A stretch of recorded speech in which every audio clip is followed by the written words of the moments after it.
lua, tolu ono o, lima lua iwa pitu. Olua lua, tolu ono o, lima lua iwa pitu.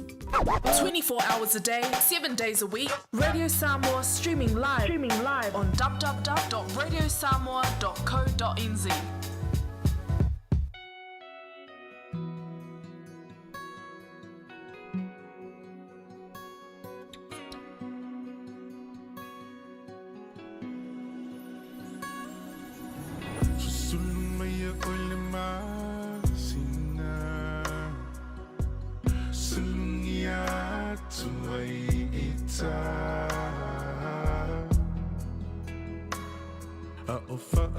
Solo na faufaunga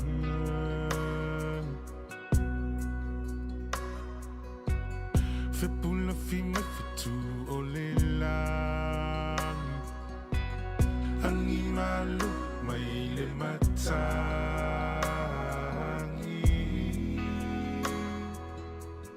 A o utu matangi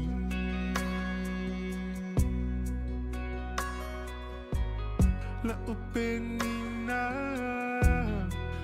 Ngoto atu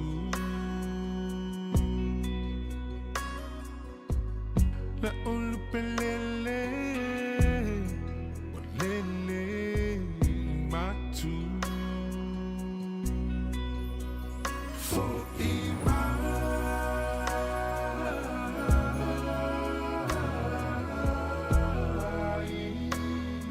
to my Belina for Ima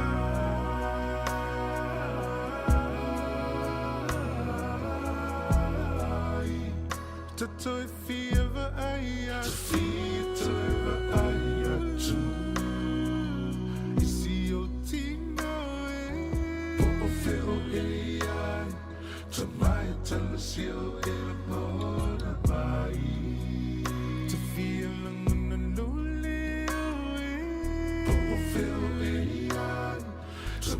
tells you Lord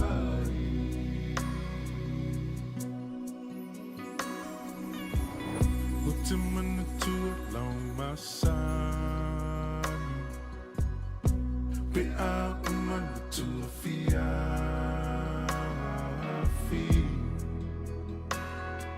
If I ise upua popo ai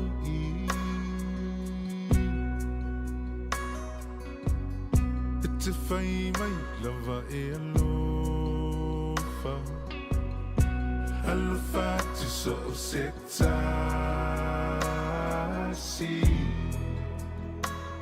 Po ufeo mai aile nei lalolani La ufana upeleino La auto fe alofani To a Latina Belina, long Mali Matangi, for Ima.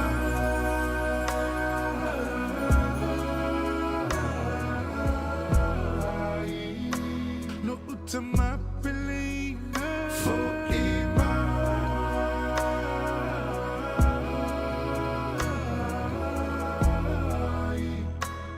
To fever aya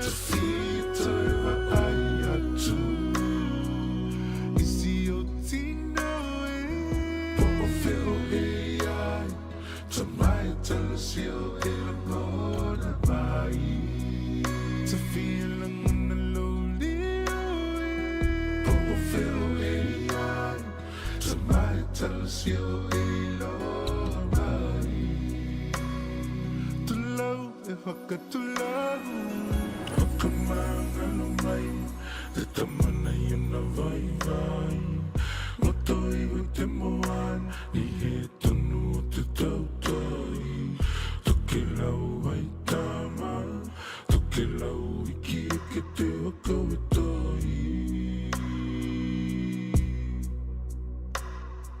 Kai ki te tua La talia e toku tamana Yeah, you mauna kaon E ki tota na manava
cielo y lo raí.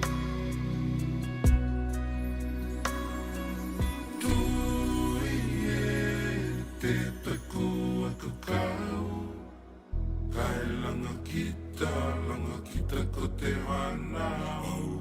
Tu ie te takua kakau, kai langa kita ko te wanau. E te aloha, e hainga tae. Wa mawhai o na awina atu o le polokalame a le au auli mafafonga mua. O na o le lango malosi a le Galaxy Childcare. Vili mai loa le o lua tasi o valutolu, lua fitu, lua iwa fitu. E resitala aila o walo. So whakamali nao leo so ia vania tolo le rivaingo le auli ma le pese ua whaingoina fo i mai. Stasio whatunga le sunga ia vania e whaana na whati lea. Matusi e matatua sio na tua a wa whai langi le whaulanga. Donu antala whiunga le lei, ma le nei fo i vai tau le tausanga. Ma vai atu ile amatali o le rei a tausanga fau. I lona masina mua o lea toe fia. Toe lunga aso o na tātou tau ma vai atu le iai. Ia e whaatali to mai tai o February. Le masina o le Valentine. O le masina o le Waitangi Day. Ia ma le masina o le toe fo i anto o whanau i a onga. Ma lo le soifua ma le langi e mama. Te mai lo tau soifua ia ma lo ne yola e le tātou matai sili lunga. Talo si olo manuia me o mai lona lofa ma lona lei. Tui loa le to tele le manu le antonu o lo mai moa ma sila ma whaafonga tau le banga o le fontanga al pale mene o Samoa i lona aso lona lua o le deifo i viaso. Tau au fia mai le dawa yaso o tōna yatu i o le fōtoi amatali le aso nafi e peio na mōni mawina. Pei tai lai e le tamai me le tūlai mai. O le whanau tā ue la waulia nafi le na tā ue le tō whaia au tanga vaia ngalmalamana tipi au tanga vaia i ana telefou i le so wale a tōle quorum o lona winga wale a tōle fui numera o sui usu fono le pāre mene e mawhai e o na whaatino se fono tanga.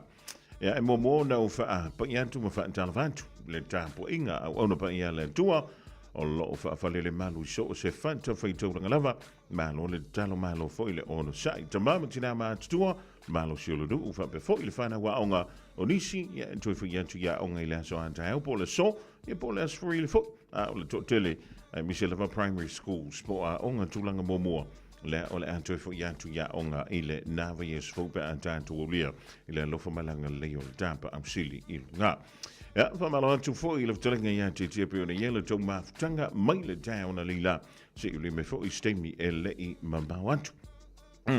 Ja, la na malo sil telinga ya te tia ma sano le wa ave sa o ya ia fola au to fa ya ba ya ba foi le fa silinga malos wa e se ale vai foi le so fu malo lo ina e se foi fola au e to popo tonu ria mai tu mawoltino. Ja, maar nou toen van telefoon toen le rivaingo la uli talo sia o lo so longa le lei me o mai le lo fa malanga le lei o le tanto tapa au sili ilunga. O se taimi ha na tanto wanga yanto le ni so tanto fa taladoga e fa won't be ya le sa ilinga ya po ai sa ja o ai sa ilo mantai te wa pa ia to tu al radio Samoa mal programe au oli ma fonga mo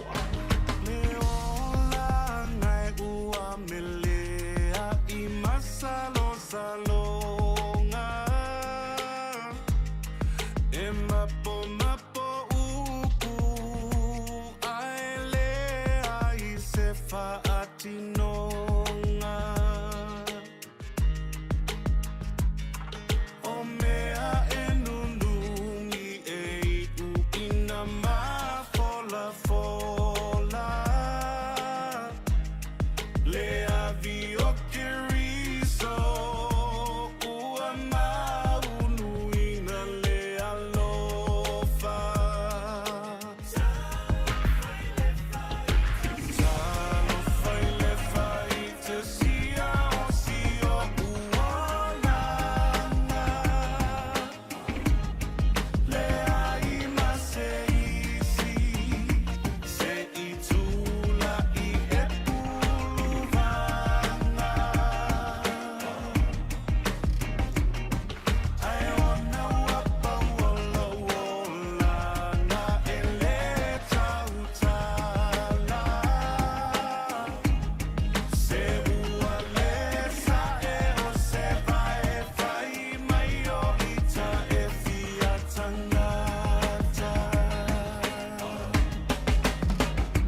malina o le puniala va le rivang la uli da wa fatonu le se fulu male lua avi o ke riso.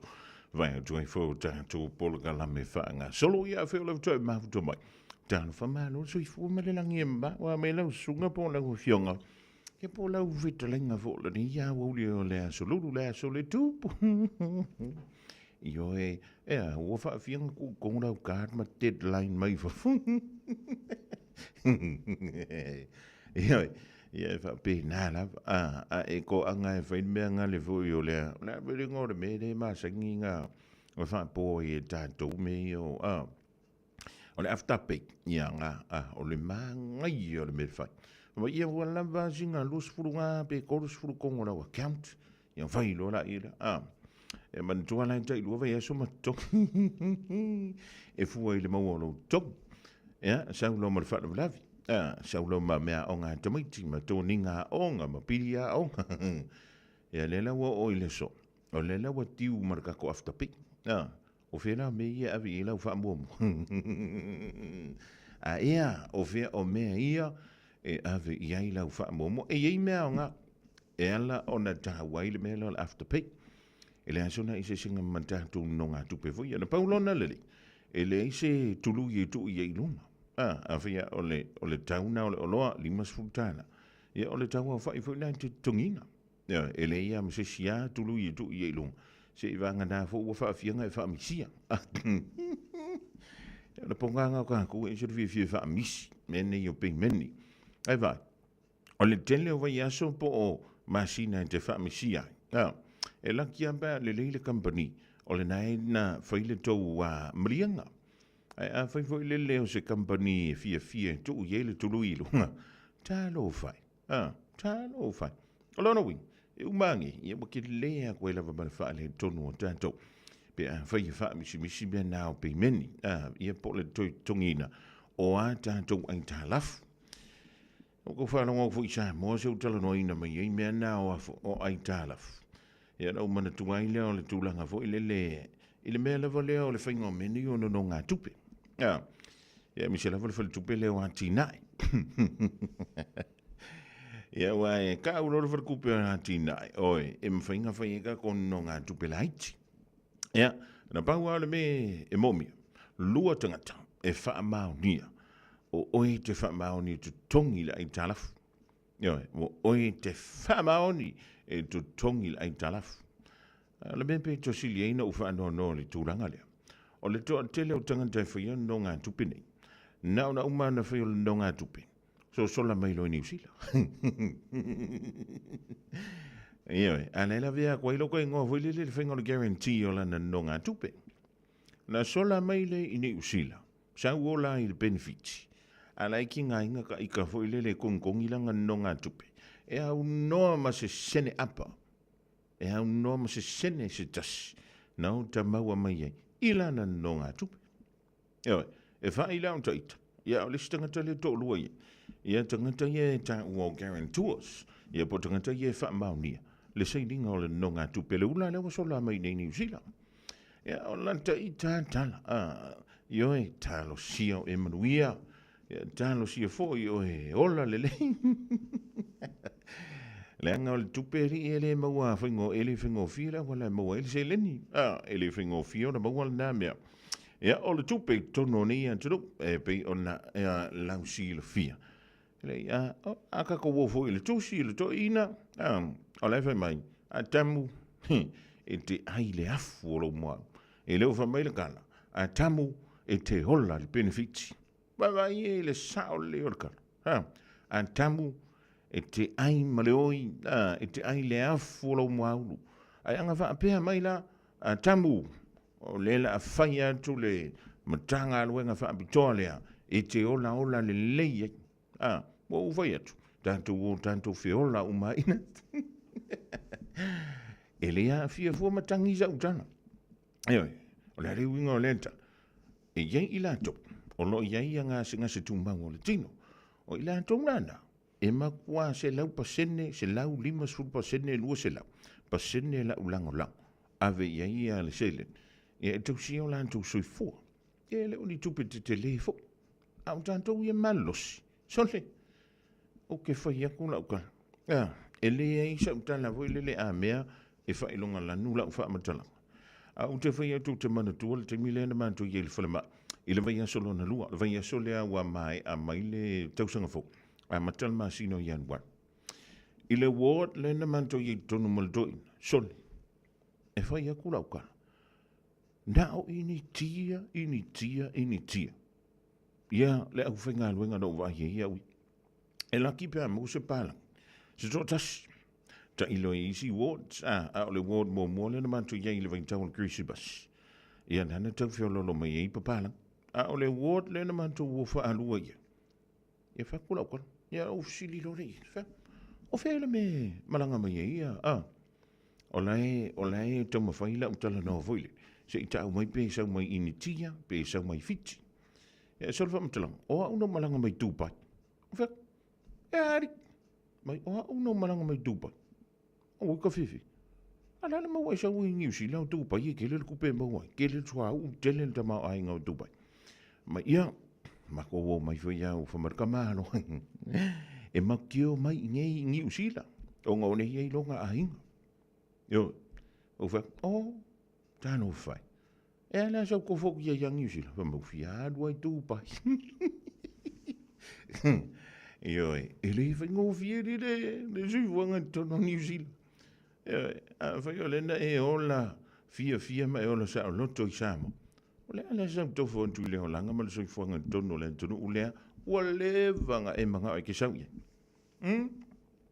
A whai e lua whai aso le to. Ma whai le to.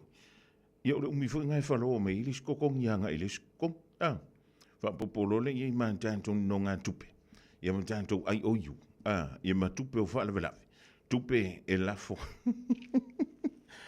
E umani nga pa wale me le lo ma fofo. Ko via halua i Samoa. Ia le me fo nga wa. Malanga tu ni si au Italia. Ia tono la wo tau fe lo il se le ni mau. Ia le kai ki mau la nga tanto ni ni si.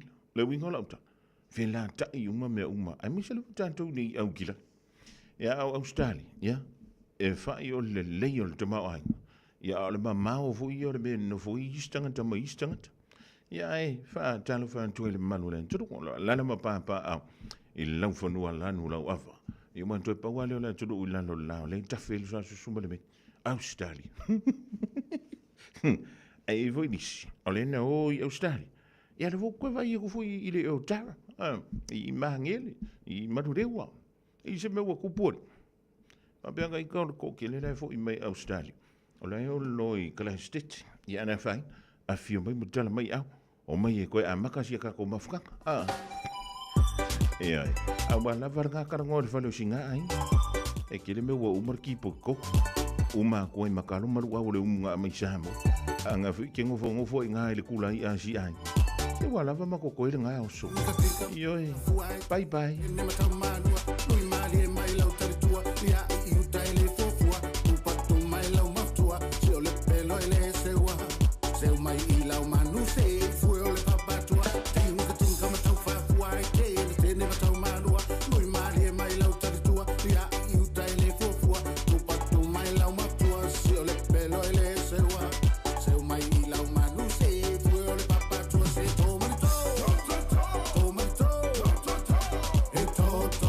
Todo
A whai alo sa ili se a onga a mata molo walo. Au aloe te toi popole o le Galaxy Childcare e tele ona la lai au kilani I saute. E toa tele whai a o ngā ngawaa o le a o ina le whānau e ia inga whapitoa pe a le sitala lo walo. Tolus fulu I tū la, free. A vanoa le vēna le a onga mo whemalanga inga le whānau, free. Maua mea aia le whānau, free. E ia inga whapitoa. Mo nisi whamatalanga, whaafso tai le o lua tasi, o valu tolu, lua fitu, lua iwa fitu. O mana o mie o e po se siolo a inga se fisoso ani tau whemalanga inga moni usila. I mata au poe pei o le vaita mai no whanau po ngā luenga. A whai o lau tali o le ioe, wala au loa Ken Fernieho o le Fern Immigration Services e iailana lai sene. Ma ua silia ma le se fulu 5 tau sanga o lana tau tua. E toa tele tangata o fisoso ani iai Ken, I mata au putau whemalanga inga. E au fia ai mata au puna o atu le tribunal. Ma apili le minister. Tanga iane I le mato Facebook, ma le upenga te whailangi I moli mau. Mo nisi whamtalanga, wala au mai le Fern Immigration Services, ma tala noa ia Luisa, I le oiwa, lua ono lua, tolu lua lima tolu, lua ono lua, tolu lua lima tolu, po le o lua tasi, tasi lima tasi, o lima. Po e fufu e whaatau ese lo fale, e te manao I tangata e whaanongo ia oe, tau tua mo oe, ma malama I launga ngana. Wala au mai loa le malu mawhatau Bob le malu, I le olua lua, tolu ono o, 5 lua iwa fitu. Olua lua, tolu ono o, 5 lua iwa fitu. Radio Samoa. Taslima iwa tolu. Amo.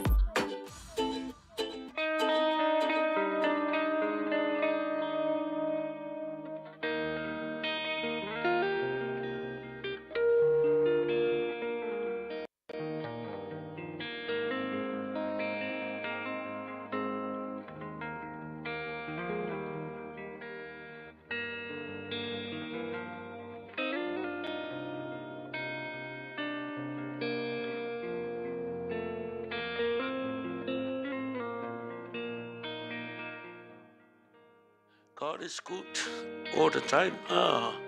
God is great every day. Ia le tua. Whapoponga o te tātou porkalame o le rutau mo oe. Vi whai tauina la le whata o te sfuluiwa. Ar whai upa sfumartasi, whai mai. O le mawhau o le tangata whaangeseke seilo na ita. O lona vi inga fo I lea. Ina ua le manatua lona anga le angaina. Sensible people control their temper. They earn respect by overlooking wrongs. Sensible people. Kaka i le mawhau. Whakongkongu lelei, lo wika. Control your anger. Learn to control your anger. Aika, o le mauar kusi, awangi e ang salai. Awa voi nei ngoto le la, o e ika pea. Awa le ika umi, awa le ika wha moe.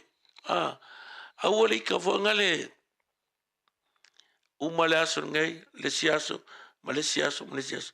O la alawe, vai de kalale, New Living Translation. Sensible people control. O kaka ile mawhau. I rongo fia kaka I ringi mawhau. Luinga kalale le rofa ngal mawhau. Umakua I alua koe ai o, aluifo ai o. Umar ka alonga wairi wha I le laufali. O uma. Ala veika. E o koe kua le changing room. Ma whafo ka paka ma ka vale. O la ala ve whari. Whaongale mawhau. Po la lo waka mai. Po la lo malosi. Ai le ro control o wika. E ke kau vale ai ya. Ai mai. They earn respect by overlooking wrongs. Mea se o le arofili morgaka. Ai o le loko wha mangalo. O le mea nga ka ua ilu mo le atua. Mai ei loa wha kongu le reiro loko. Moro mawhau. Aua reika wawe. Aua reika umi. Aua reika wha moe. No le soafa Yesu. Wha manuia le atua i atua.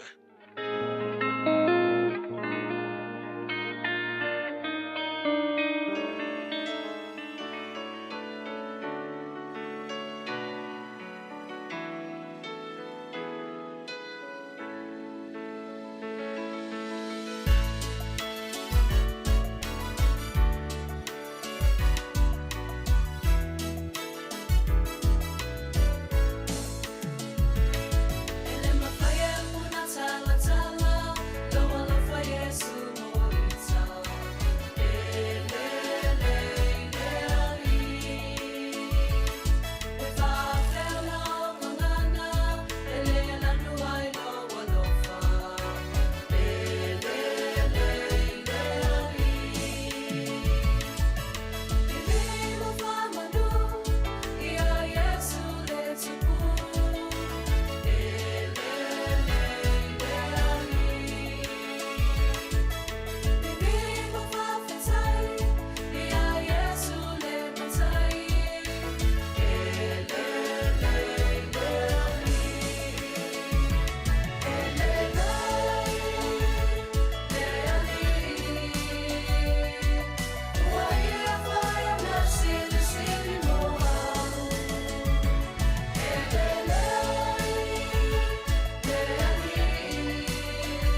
telefon e whakasamala whio anga whasta untai Samoa ua taulunga atu i le lui tauna mo i tātou whau te tula sunga i le whaiwhea ia Pastor Rolani Mikaele Leota ia wala wale upfolfola mo i tātou ioi e tū mau pēr lea lo whamaleanga le leo lea li ia i tātou i taimi uma o tātou ona o tātou o iema le loto whaitalia e te whaiai le lei ia o le lei whiololo ma le wha le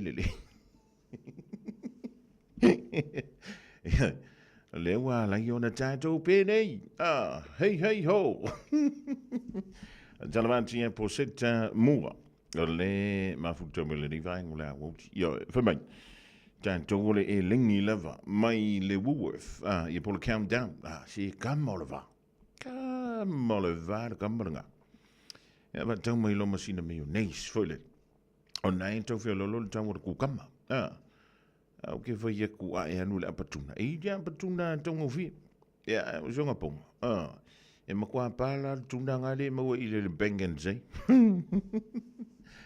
au ke rangala ka mangi me ka ko elengi nai na mo elengi tongo fi e nai le bengen sei ka mo le macro in oil ia va pe ala vo ngai fufusi la wale ta se alu ia makua i fai lo vivia au boy ke fa vai mai ma ko ia lu ma anton e fai ia fu fuanga ia wa fo ia le toi sound anton i fanda mo wa onga tini sambo modi ma lo so i fu ma le langi ma ia yoi o tanto ia ele le isi tai ia pe fo la vo ko e ar ke mi usa lo ko fa lo pe ko la via la kikia i le lu i taule na sa wanding o le mele o le ita and Silvia ya lana o tanto fitai o le mele o loni ya nga wiko o le la va ai sa man tanga to foi le fa ke le melsa vili sa fa ke le mai le pizza o le lava la tamalolo il tele on to fe au sa fa ye fe lo no ai le lava tino ai o lisi vai nga tawen tona fa malolo ele to tele o tanto mafufa yo e wa fo lo mafufa mo tanto mafufa o le nga lulu ele tele o te e fa senga po le ale fa senga ina o tanto se le nian e o tupe mau e ma tupe to tong ye ai tala fu ye ka ke vesi e le aso ma le fu yaso ya le leilang fa so le seli e te le foi la fa ina o tanto mafufa yo ele que foi a fiole ri fa ele si ku ele mo le sam fia malolo va benga fuka ko alulo e malolo wanga sa malolo ma yang lela ko malolo ke tala i vai fanua ma ya se uli le town le just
Tautua fafonga mo e fatalo fat fo tapo inga le tuno ni a oli telefon mo le tio sa mo tlima I vatolu a mo teletomoa.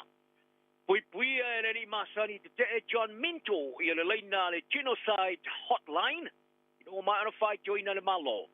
E fa wa lava le faringa le ASP Polyfest. Is a lava. Pe fai ti tia fa tupenga. Ta longa.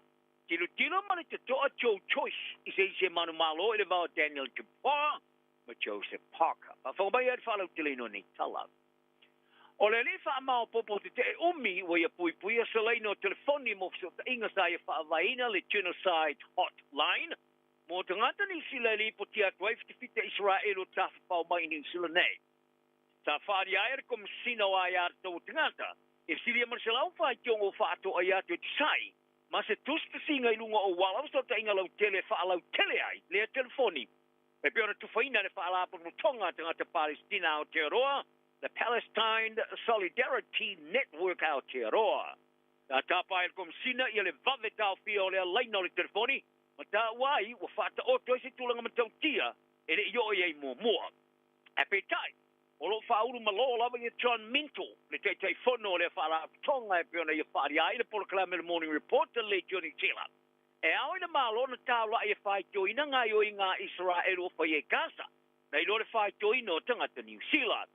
Faria Minto, o fita Israel o lo malanga mai Gaza, e whaia ni ala tō malolonga mo fia ni sila.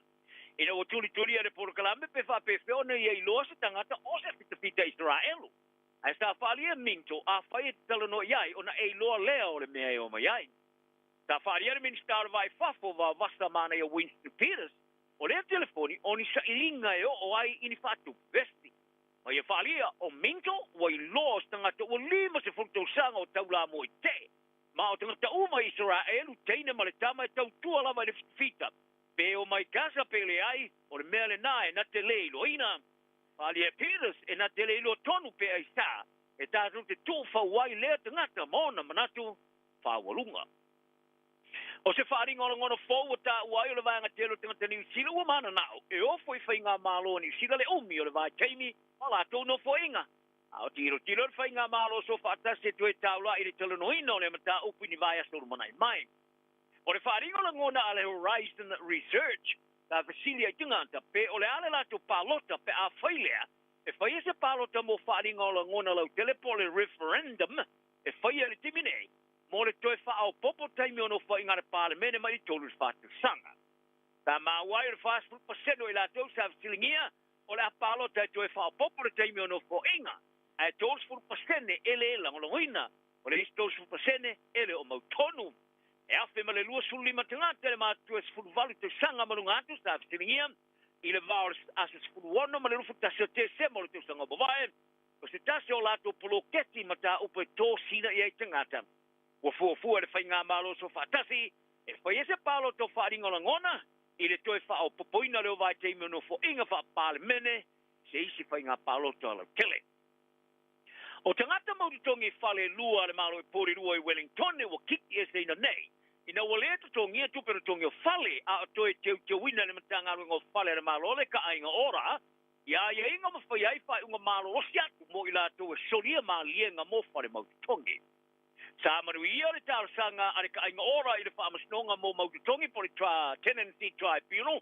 I se sootanga mo la tō whale lua e peona iai tuperitongi o whale o ai tāla fuai, e siria mane fixe fulu lua awhe tāla. O wini a lofa kilisi tā nofo i stasi o whale le malo e Canons Creek, tā tui nā atu i le whaamasnonga e ka inga ora i le siria mane fasul tasi awhe tāla o tupe o ai tāla fuaing. E le tu lai kilisi le whaamasnonga le masin tolua i au lava sa longoina. O le whaatono le whaamasnonga i a Jackie Stefano sa i valia. Tā o fwoi nātua le ka inga ora i a mōri mau i tau mo whainga sa lātou whaia mo le au sio se whako ma kilisi. E au whiai ma tau mo whainga i whaso o ta ian. Mo le whiutana inga te fuafuanga i tōru tongi ene ai tā laf. O ia tā uai e ui lava ini stepu sa whaia e sa i usta i e kilisi. Te vaenga o le mālianga ai pe whaia se ngā inga le lei e tongi ai nei tupe, ai tā lafu ai. Tā tāla sangare ka inga ora, e tā o whiar whaalau te le ino le ingo kilisi, ina nei whaau no a whia e shona le lei. E te mau a tisi whale no vai, e tā māua e se te whano. E le ni mafu anga tā o whiar whaelo ino no nei ngoa. O le mālianga e mautu tongi ai le whale o le mālosa whaale a ngā ina a mata mai le aso valu Januari, ma whaatonu i nai kilisi e tongi le sili mare whasu tasti a whetala ka inga ora. O kao ma ta vili lau tafi sa tūlai fo ilu mon whamastonga le masin toluai. Ta ronofo fo istasi o whale le malo e porirua. Le esili e male tōs furua whetala o ai tala fo i whale le malo. A wharia e re ka inga ora e le whamastonga e le sili e male lima te usanga. e whaafitu tasi sa tau mo whai malo si ai, e whai a whiutana inga malau tawhi e tau alatu i text, telefoni, o rutanga masi singa si tau mwhainga e whai te whō, i tupe o i te alafu e peitai, e le imanuia.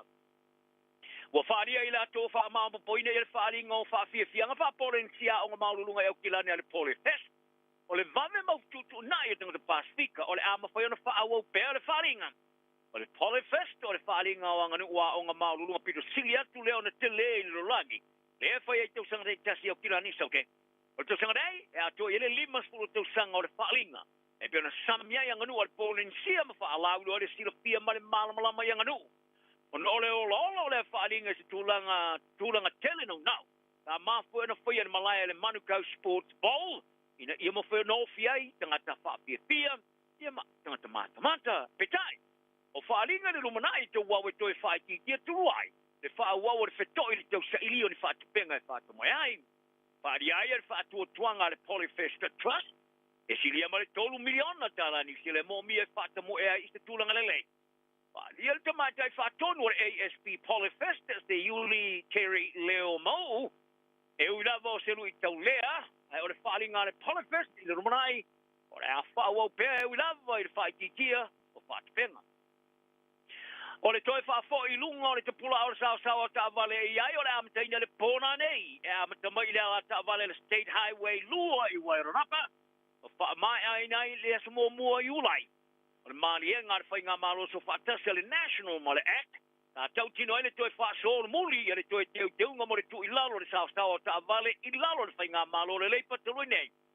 O le ato e si i lunga o le tapula o le sao ta vale, o le a whai vaenga i le isi whaasa mariva vaenga o ala ta vale, o le a lafo atu le tangata lau tele whailoi o la tolongona, pe tu mau e pe le sao mau lalo lo i nei, e pe tu e teliu le sao mo moa ta sa yain.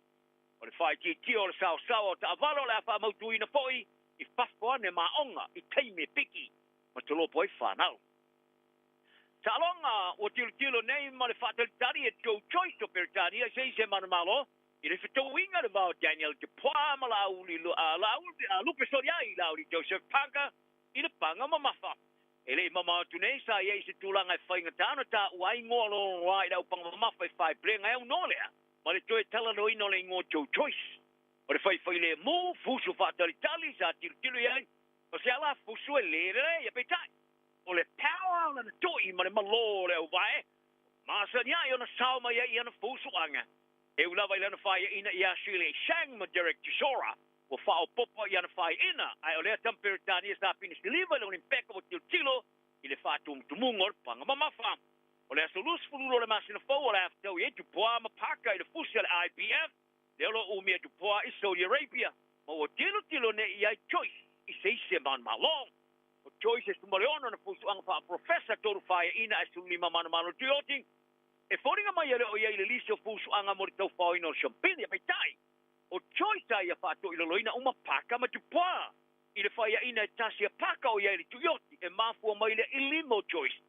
A whalia e Choice a Frank Warren, le pulo le company whaalau tele whai pelenga le Queensberry Promotions. A fia ina le tilo le fusu anga le vau paka ma tu poa masa tūlanga. E fusu ai seise mana malo.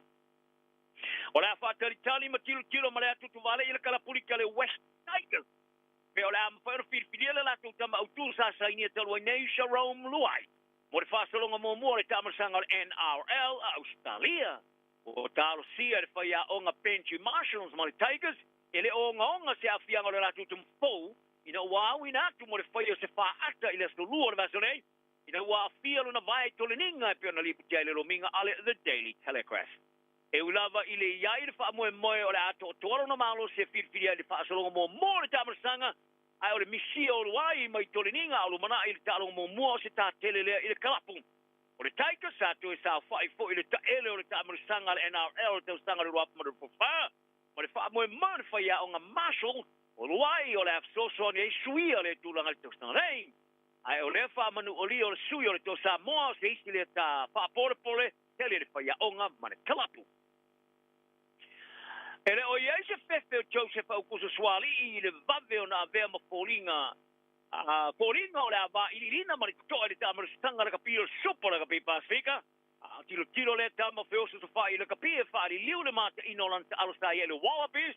Ile toi tau fa fo yo le awale Waratahs isturanga le lei. O ye le fa mo le kapi Australia o le liu mai o le tama alu mo le kapi likia le Sydney Roosters. Ile le kapi uni. O le ati fa also fiese to sino tangata le kapi Australia. Ile mai ai le o situlanga le leisa ye telen ta alu tamar sanga le Wallabies. Ile tui matua le hemisphere tu sanga mobile. Ole atali malo fo in malanga ta miloane ale liona Britania. Swari wa awa ye tune i Waratahs. Le sa umia le sipuni la awa le ta sanga tu sanga tuai. Ilalo le te ingar fa ya onga Dan McKellar. Ole Waratahs am te ina la to fa to sinol tripla kapio tu sanga dei ta alonga male Highlanders. Ele as sul fa na mas no fo fe pori. Ya swari wa vem tupu pola fa to sina. Ile mai ai santa alonga ina telisa ye le Wallaby. Ile na ole lusu testo sanga o nei ngo wangi solo le ngate lungo lo minga e fa pem fa salalanga. Si tulanga e fa ona fa mata oi oi a pitai. Dai fa ria lo minga. Le fa mata oi no ia wa o lo nei ngo sa mata lo mi ina lungo no spepa fa to a se fu fa to sanga. Out today. Wa pa mau tuina le talo ngala kapi fa va malo e tasti le va le Wallabies Australia ma le Flying V-Cheese e fa i Newcastle. I Australia la sono yulai. Ale pa wai leo le la tu talong fa va malo ai le tani malo talong fa tu le tolu mali leo na Britania. O le talong ai Newcastle o talong mo mo le va tu no e lu telu mai no fa te ia fiti. Le Wallabies ele tamar sangari por le rolangi o le wafe mali lu fu tolu. Manu ia ta po ingala tenu ang le le seisi. So I foi ia mo le yaso. All I hear is Radio Samoa, Radio Samoa. Samoa, tasilima iwa tolu amo. Radio Samoa, tasilima iwa tolu amo.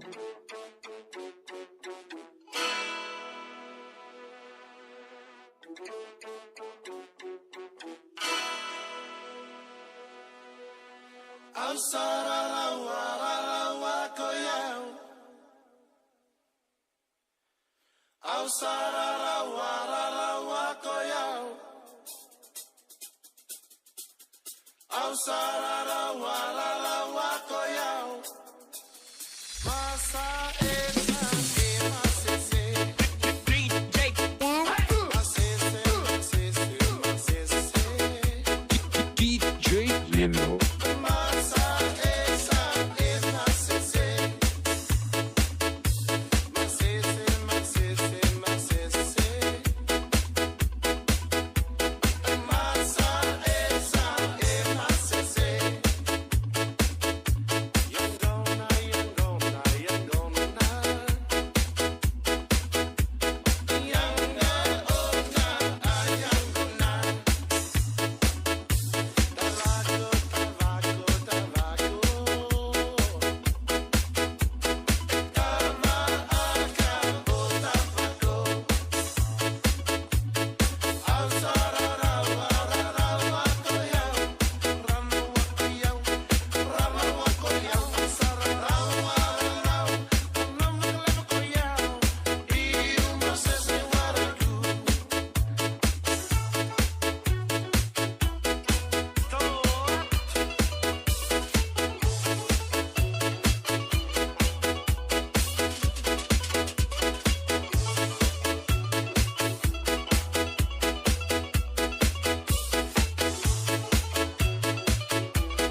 Whakawhiwhianga mai le whaili ala kapena mai Hawaii le rivaingo lea wauli vavai o tui fo tātou polokalame whanga solo i le tautua whawawa le radio Samoa le polokalame lea wauli ma whongamua si i le July wha i le whiawhiana. Nei mālo le soi fu maruia ma le langi maa talo si o le rawa i tui taunu antu le taulava whale i po le tau whale whainga wenga. Whaotentia se uli malau leifi moa tātou tala i pio whafonga antingi lea wauli nei. Mga soe toe au rantu i le July loa pe a tātou. Nia sa ili tātou tawale di vainga lea so i le tautua. Malau danga le ka for you i le lua i vavalu. Ia po le great tolu se lau Great South Road i Marurewa. Tasi malwhalitu ia eni talava eni malona ngā lui. Ia talava lava se o manu malo. Lava le tautua lea o tātou atunu le nei tula lea uli o amai le aso. Pule lo fale li wala vasia eni yo ai sidi ya le to pitonu lango le pitonu o tavale sa olele yo fai pitonu o tavale ya le fo se malo le tinu lo fai na suma nei fa tavale ale ka fo yu o ya oni ti fo yo o tamali fo yo le fai fo family ina ya lo sang fia mai pe ya fesili lava pe Peta wani ai pede ai. Nia lele. Yo, e mana pe afisit. Ai fa long tano long winga u fita tana. Awa o ko kala nga le fa ngi. O ko kala nga le fa ngi di en. E fai ya kala ya handcuff tu ya. La ia. Lele, ya au mai stand to li poti. Ya wa o ele te mai to wat. O le te ta free a mi kor ka for you. Ia o lea la. Ia, au mai stand to li potil nei a oli o whafonga sa moen. Ia, whaftai lava se o mani mal mato awa noa, whawhelua iatu le nganga maulalo, mai tato whalta wale nei o le ka for you. Ia, po nisi fo au nanga mai a Richterman, le whalta wale la wiloa msila fia. Ia, wafole malo tato atino pere sa moa. Ia, fala wido atu nisi tato ta wale walu mia lava tato ta wale fitu no fua male lima no fua a fai te suma tono mato fata wale te leo wa aile ta wale ro imana mia ia olo ia mato ofisa en faina fafso ta ima iai ia fai ngofia mato au nanga ia faina fsosane e o kalka wale ia wafo il familia ina lo manao ese tato tu a inga yuto lo mawa taiminei tato SUV lima no fua mal fitu no fua nisi oka la mfaita no mai le so ielo iai foi tato tu mai tavale to ina tavale a sport car Mercedes so lava se tu a inga BMW ia nisi foi tavale te va ai foi tu mai tavale ele o mawa inei ia mfaila mana oka ina ka foi inei familia ina lo manao ile lano tavale ia mai tu a inga tavale e fala wiloa atu o lo iai mato au nanga whapea a whapea te whainga luenga full time ia a whaio iai lo lai sene ia mwhaina mato saswani so lava se credit a whapea ele ai so lai sene a o iai lo passport ia mwhaina mato whaonga ina pe a whapea o le leilo tonge tālafu ia ma le leilo ngā luenga o nisi foi o mato whasisilanga tāua o lo iai mato ama no whainga luenga mo tatou sita mai tai sa moa fast food tasanga ngā ilunga ina mwhaina saswani ina mato staff mo le time nei o whaila wasina pisi ia e mana mbia lava lo comments mai lunga mato Facebook page ia na tuina atula ia ani le email mo o mwhaina whasota mai ia mato ia male numero foi le over se laulo lo fitu 5 ona valu e te vili mai ia mato ofisa ia tano mai ia ani o ani foi watu le tani mo o fa mole tato ia inga masani ma tato falta vale e tala mai le iva tsa se pa ia le ono le fiafi mai le songo fua se pa ia le satonai tala tato falta vale mai le iva tsa le sa ia tapuni le afaritolu i le auli o nisi talanga po nisi ia inga mo ilato o penfiti a fai mawalunga lo penfiti ia pe totel fuita mai tivili mo mai le fai la wapalai ina mfai ona awane i matalanga ina lo ino tele fata vale mole lava lo over se laulo lo fitu 5 ona valu tato no mera masani pe faso tai mai mato faleta vale le tolo se lau Great South Road man lewa ia lo ia mato fina sasanya toi mo oi mai a animal ka for you fa fitai tele lava manuia tele lava toi fuanga le auli to fa so for mai manuia fitu ia annual to tumalo ngana ka for you tolo se lau Great South Road ia pole lueva valu Great South Road i nai marurewa Alo o ye le la to lo to hafa me na wo te le lava pe umala wo silo to ayin dava. Ja, vertellen we twin lo le ja Elena Pino. Elena twin le fio ango fo le fai le no ma. Ma fu tomo yele sunga ya palta sala to vio. Marcelina Brown i dai me le ponne fa tai a mossa. E mo to umale ma fu tomo le fai ngo le mo di ba lo so fu ma le la ngema ba.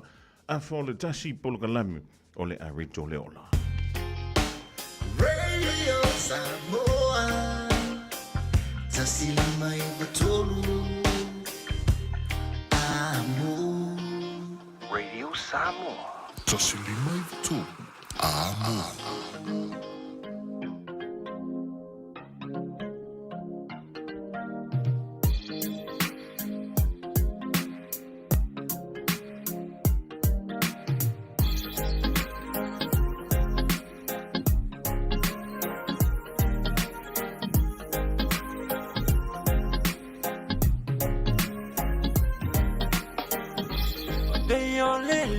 Susuluma, sulumiai. Ayo folinga, ata, sineleva ai. O te taua tuile sunei, ave o e fai muse. Suine o mana tunei, sunga ilo la lelei. E o fai o e manga sala o se avenga ua mama. Ilata ua mafutanga. Tilo tanga taipena e tele ne te mane ese o oile pele le mafaina ese. O e o la umasiofo, ya so fai so. Sungai au mai ai lo noto, ile tio fo ile poto. O e o la umasiofo, ya so fai so. Se uana nau ia ile noto, la uri tu sape fale o.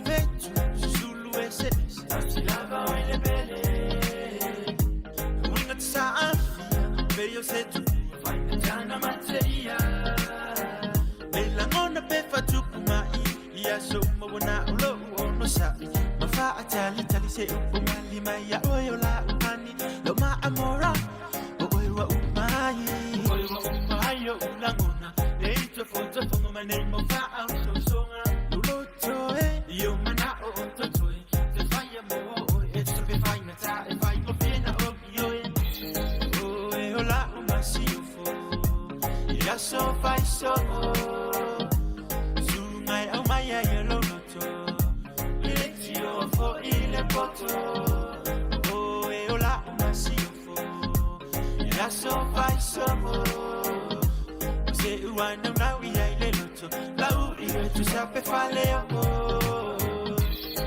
lo masiofo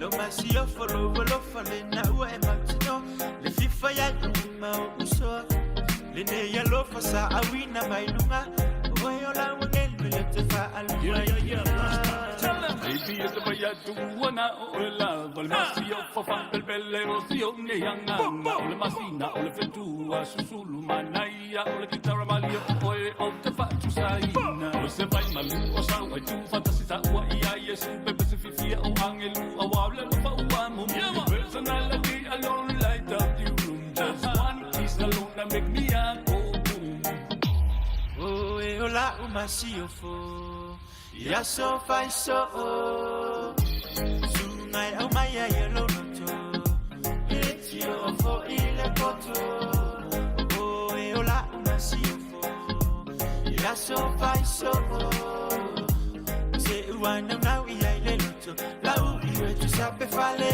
o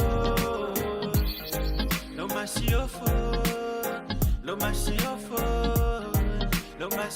lo fale na ua e matino Le fifa ya ma uso Le ne ya lo fasa awina mailunga Oe la wangelu le te fa alua ina Timothy Akiripa ma le vai o le Vino Records sila di vai o le amoli o a maisi au masiofo fa nofo. Yeah. ia talo si o le nai e le I on te tu fo le masi o fo ia tu oi le ni fo I vai ngo le o li mantango file sulu mai o ave o le la ia o lo tau fio lo la vale ang yang I malu mai fo I o le savili le ni ia o li o le solulu ai o le te vai tu fa fo fo le lo tanto office I di u ngasi ia se be ia tono le wa sa uni ma tu e na tu ia fa na ia onga le na fo I ve so fo be an tanto o lia I lona lo fa malona le ia ai fa malona ti ki ti a vito le ma vuto mai fo I le tanto programma le ia oli stasio polo misi le whainga malo tu whaatasi le National o le Act Mali New Zealand First. O le na ye le folfolanga e whapea. Ona o le sa whaititi le sawa sawa. O le tele o mga ala I tono New Zealand. Ona o le tele o tangante mali li wai whaalawa i tau ta'whale.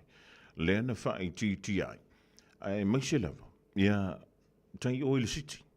Ala tai muli na te o tai o le city. Po tai o talangi o le o le fale umi fo le tai o po le au ta fai fo le waf o le mela wi tai o to ya o le wi pa lo o fi le awala ta vale le wi tai o io o ma kuwa vai ti le awala ona le fai mai si fa mantango fi le tanto ai au kilani o le mela o tu o ma kuwa po loka va solo ai male awala ma le kili o mo li fa sino awala le wi le temil dei e o le telefo o mga la sa tau sao la titi e mo ia e tau le ini fale ia. Ia ua wha apa uina I lano le sao. Masi louma po loka tu I male umala. Ia o le la ua sao noa le I pa le mia ia Chris Luxon. Ia anto ai lea ma nisi fo sui o le whainga malo. O le a wha apea. Ona toe a mata ona suia. Ia matatua la o suinga ni. E le sui fua foi le e sui de coupe o le vesili o le coupe ai o le tupe o e ma o le tongi tanto la fo io mo tanga tongi la fo o mala tono New Zealand o le ai fai ai e fuanga a le malo ma le wori e ka sui sui a o mga sui le si vaenga o me le si vaenga ka sui io a o le ai ka ke ngofo o le solulu o le a fa pele o le sui ai o lo winga o le po ana nei fai mai. O le mai le State Highway 2 ili bitono o le wai rarapa. Ia mai o le a whapele o na wha maea nei swinga ili aso mo mua o le masino iulai ile nei fo I tausanga. Tolus fulma le valu vaenga o State Highway. O le a toi suia le sawa. Le o lo ielu temine anga ili sawa sa yei mo mua ili suia ele whainga mano le leipa. Ia mai o le afa pelea o na afian tuai ia pi tunu unei e pi o nei Northland o tātou I nei au kilani o tau I nai Waikato ia le manu le tunu o no lala I nai Bay of Plenty I nai Gisborne fa before Hawke's Bay Manawatu Wanganui Greater Wellington e fa before le motu I saute I nai Canterbury ia malapito I lunga o le South Island ia tonu la vea tuai ia tātou I nai Nelson ia o le tūlanga la le na o leo ke wawa ai fiwa wawa ai aku ipe fi seka wa e peo na whai atu o suinga o meni o wala e le whaingo fi e le taunga o fie fo a wai te tauna sui ma science nei lungo le awar tele se I vanga na ai ia science fo ia po whai loilo lea e alu I le malosi o le la ia po le malosi tau e le tisi le e screens po ka ko whaingo yo ki vi e lungo le awar ke fa fingo fiele tanto un ta pul ne yau e fingo filan sui tamana ya wana le omia le computer ya lui fo lungo sui o science la ia vadi pe le fa pi stick o tamalana o le la ave se u mai ya vainga tua o le asu tu fo I me fo ya si o va ia ku pepe fierka io le hai maska o sa we lungai ya e antonu I siting ya ona mo me le o le tang awa o le o ara wari e maka sui o mga sui a kui lesi ku sui mai lesi ku ya le yo so le se ka sui mas fu mai ri e be me o le fa le kongur ka ma ai asan ka sui ani yo o le vai taule nei mo le vai temple o ia I lo ai lau posi ma lau fa so e lau tupe mau O mawhaiona au sia mai e lo tutongi mai leisi vai aso, anga I leisi vai aso. Ia lau tupe wha soa soa. Ia le da? A vai ai te loa e ola I les furu tala, luas furu tala pe limas furu tala. E maua fo I lau se lau tala, e te si la fia le leia. Le vai vai nga e mawhaiona wha au o tuai. I leisi vai aso. Ia lau se leni. O lau tala le ma se niona whai siau whana. Wha, ei. Si aua le fia se kai. Shhh, aua. O le hale au ngau si kei di ngai re se kupe kongarakanga. O le mea. Si kei di a whakama vale vui le. O fuale ma sai se tu long fa funga anga le tulu. Ia o fulu se vai o lai moku le siku. Ai o lai le kupe kongarakanga. Ngai lo le alua kumaka fili aulo. O ka mama aulo. O la ka avale I ila. Ai le hain ma se kupe he ukoi. Ioi. O le mea nei tauna tātou manga whangawha iai. Le nei vai tau. O lea lava e la vea ka kou ingi usila. I le mea le tau o le recession. E le ngana tau le recession. O lea fo. E makua au kia ka kou I le inflation. Ioi. Ia, wala tule usui a wharani ioan. E le mafuto malini ia woli. Ia masaloa o le kongo ingi usila. A leo ingi usila. O longa wingara. Ia ayuko kongo spiko ngu kongo usila. O e mo mia singa luenga le customer service, hospitality, po le avea fo I maleo. E te leo mautinoa, po o fea a matai. I le MSL training, mātou te whesoa soani atu. Mātou te malama o le amataina po le toi fo I atu I aonga. E mawhai ona whaafai ta. Ai olo o iai le mātou au soani wha maoni. E taita ia malangolango ina oe I lau malanga. O le MSL training, o se ainga. O se nofuanga I langolango ina oe, e wha malo si au, ma wha manatu atu lau sini wha atu. Asi I le msltraining.co.nz. Pevala au loa, le o valu se lau, lua, fa, tolu valu. O lolu manai, e a mata atu, I inei. A whaialo sa ili se a onga a mata molo walu. Au aloe te toi popole, o le Galaxy Childcare, e tele ona la lai au kilani I saute. E toa tele whai a o ngā ngawaa, o le a o ina le whānau, e ia inga whapitoa pe a le sitala lo walo. Tolus fulu I tū la, free. A vanoa le vēna le a onga mo whemalanga inga le whānau, free. Maua mea aia le whānau, free. E ia inga whapitoa, mo nisi whamatalanga, whafsotai le o lua tasi, o valu tolu, lua fitu, lua iwa fitu. E te mana o maua se lumana I manuia o lo wā te li I polo wā whawhine. O se fulu nei tau sanga o whaatino le Pacific Advanced Secondary School lea au aunanga. Na whaawai le nei a onga e Sir Michael Jones. E whaonga ina inga ngana a le Pasifika I le NCEA, STEAM ma le waka ama. Maua fua o fua onga tai le aini pili a onga. Ua uti a wanoa mo le lua o lua lima. Mo nisi whamtalanga wala au loa le pas I le o valu se lau valu o fitu lua fitu. O valu se lau valu o fitu lua fitu. Talofa Samoa, wa ule nei o kaasuti alu, awal suia le ngila wa ule kio. A eva mai ina se fudu lima iwa kolu, a mo, Radio Samoa, vevela a. Bread of life, sent down from glory. Many things you were on earth, a holy king, a carpenter, but you are the living word. Say it now. Come on.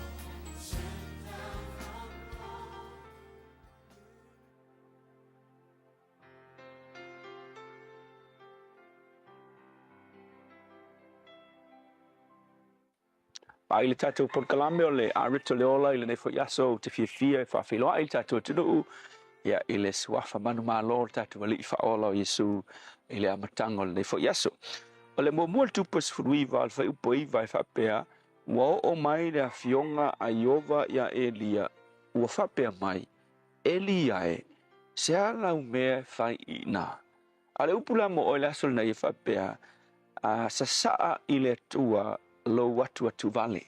Tell God your frustration. In meleo e ofo I tangata o le tu meleo le atu vale. You know o tangata umalava o iai. A fai o se tangata soifua. Tu salava po o se tangata fatu tua ile tua, lata ile tua.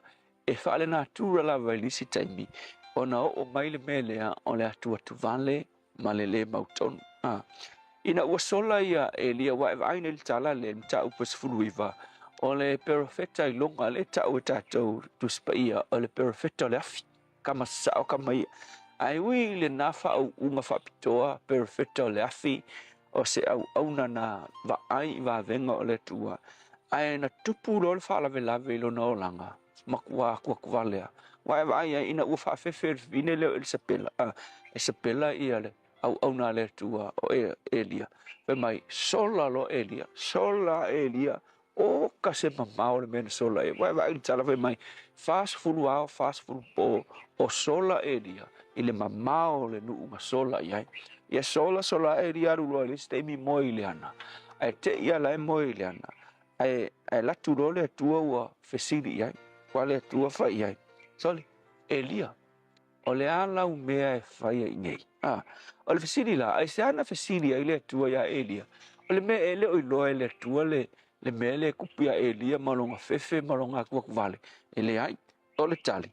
O le mea ngā ling fesili le tua, ngā manga o le tua, se ikango Elia, e sa saa turo na whaafita audi. Le mea le atua tu vale ai. Ino le atua e whapena. Whape umalawa le temi fo ilea ngā solai a tamu ma eva lafi. Sau fo ilea tua whai mai. So le a kamu fea oe. O le mea ngai loe na le loe le tua. Le ai, ngai loe fo le tua wai le aise tasi e lafi lumo le tua.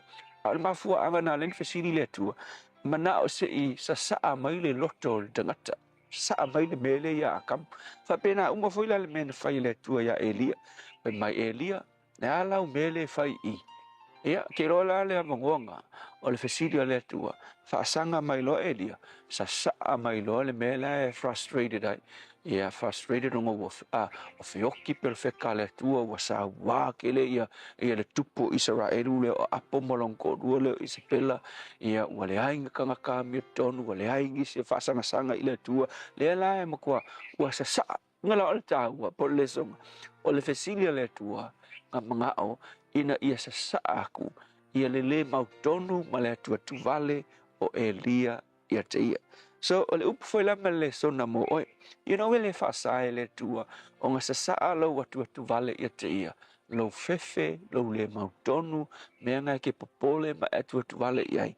Kango sa saa I le tua. Wewa aile au na foi lau tā vita, e tumu tusi salamo tā vita, I meo salamo tā vita, o lona loto le mautonu, e sa saa I le tua. E le kele ngā sa saa le loko tā vita I tangata. Ai a atua tu vale, ma fefe, ma le mautonu. E alua sa saa I le tua. So le upu foi la mo oi le nei aso. Sa saa lo atua tu vale I le tua, ai le o tangata, awa o kangaka. Sa maanga I tala le sifaifi au ilonga le ilunga le YouTube, e ilana tala whapea. Awa le sa saa ina lo whawhita auli I tangata, pe mai lo malangkala, awa whai mai. O le iwa se furu pasenge o tangata, whai mai, e fia, ma le o ye le kea, e iwa se furu pasenge o tangata, e le kea I lo whawhita auli, na fōringa mai foi le piango mai pefa makare lo fa fikau e ke alu eselwa e le kai hango foi lo fa fitau li mal mele ki pole ai ave mai a le si se fulu te pasenge o isi tangata vai mai e nga onga pupula mai ma pe lo fa mai I lo fa fikau ai se fulu pasenge na e fia inga ua e uia fa fitau li ma mea nga e te atu vale ai so le upula mo o le asule nei sa saa I le atua mea na e te atua tu vale ai. Ai aua le sa saa ina I tangata. Le atua whawhitai la upu so soani e o atua tu vale le nei aso ma le mautonu. O oe o la matou malu a papa. Whamia so soani I a te matou. Ona o Isu. Amen.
Samoa Full Gospel Pentecostal Church i Weymouth o te le whiwhilava. Tolunga toile polkalamena ole a re tole ola le dei fo ia wole la sulu. I sile mahatungo fiula fe au moli mo i tātou umalava. Le dei fo i vahengo la wole mole toile gang whaptai le sunga le whaiwhi au ia pasta lafa el kopa mole tātou polkalamena. Mole dei fo i vahengo le aso. Ia wala wale tui tolo ino i tātou. Ele nei ola tu mui fi ta ma finga ta ai ke le ko fia ai no fo ni ma e ma fo mo tanto ma fo fa tas ska me ke mia ke fa ngo i a ko ska sango ko fa ngo si vanga i se me nga happen ya se me vule le nante muso en ta u sis e uma le ya la tau sanga nai ke spragen yo e alanga e spragen e makua ki le happen ya ai vai e lona fo o lona fo o lona fa so atu ele a se singa mele o lita a shonga pongo lita e sa ui fa ma mele tone sa ui fa a wa e alanga sa ui fa onga o lo wik yo o le mele ale a ita pi si da malo longa yo o le mele ale wo lo ye ta wa a wa e lo tangata malo si anga mau vai e whengo whiana e whapen i whakarikula i so rua kui. Ngau no rua kua e palasi i dano e moi. Singa a whai kula, singa i kula e koe sau. Ma kua e beautiful pineapple. Io. Ai William. Ia o leo langa nā le tau te sui fumo tātou o lai.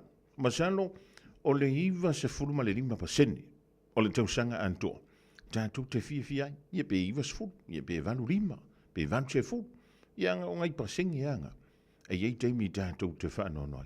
Ao I fo ile teimi whanau noi le tangata. O le maua ila vango koe whalakalaka koe leri. O te leo whai te alue whaalata leri. Awan te whalataina leri.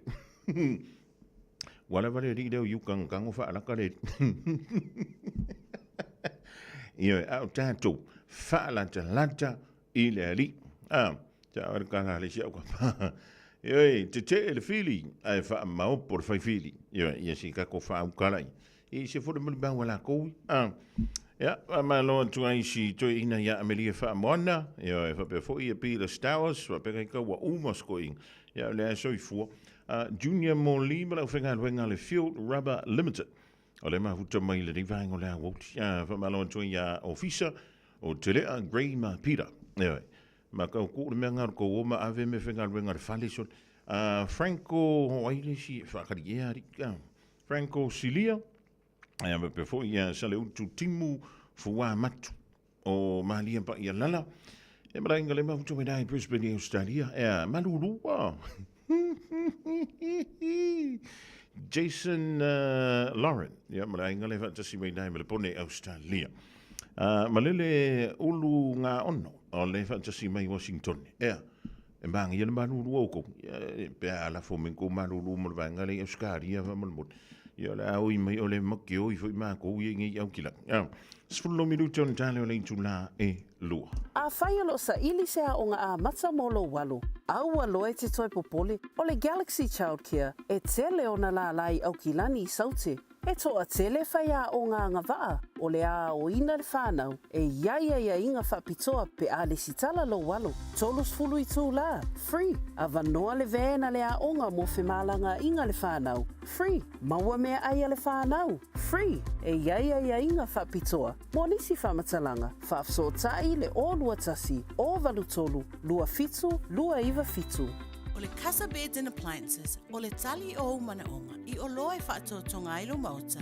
ini tau le lei, toi ananga tā, e mawai moenga ngā o si tutono New Zealand, wha apea se tino fōa le potumalo lo, laulau aimano fōa, TV, la au pese, usa aisa, masini tā lava, telefoni fe aveai, maisi. A whiu ane loa I le whawhituwha Great North Road o tau, po le tolo fituiva Great North Road I Henderson, le Casa Beds and Appliances, telefoni o valu se lau, lua 5 valu, o valu se lau, lua 5 valu. O le R-Dash Travel, o le company numero tasi le tau ngofio pasese mo fe malanga inga i Samoa fa pea le malanga mai i Samoa i New Zealand nei. A fea de loa i le ofisa o le R-Dash Travel, tasi valu lima Great South Road i Marurua. Pe vili mai i le telefoni tolu iwa lua o fa o o. Tolu iwa lua o fa o o mo le R-Dash Travel.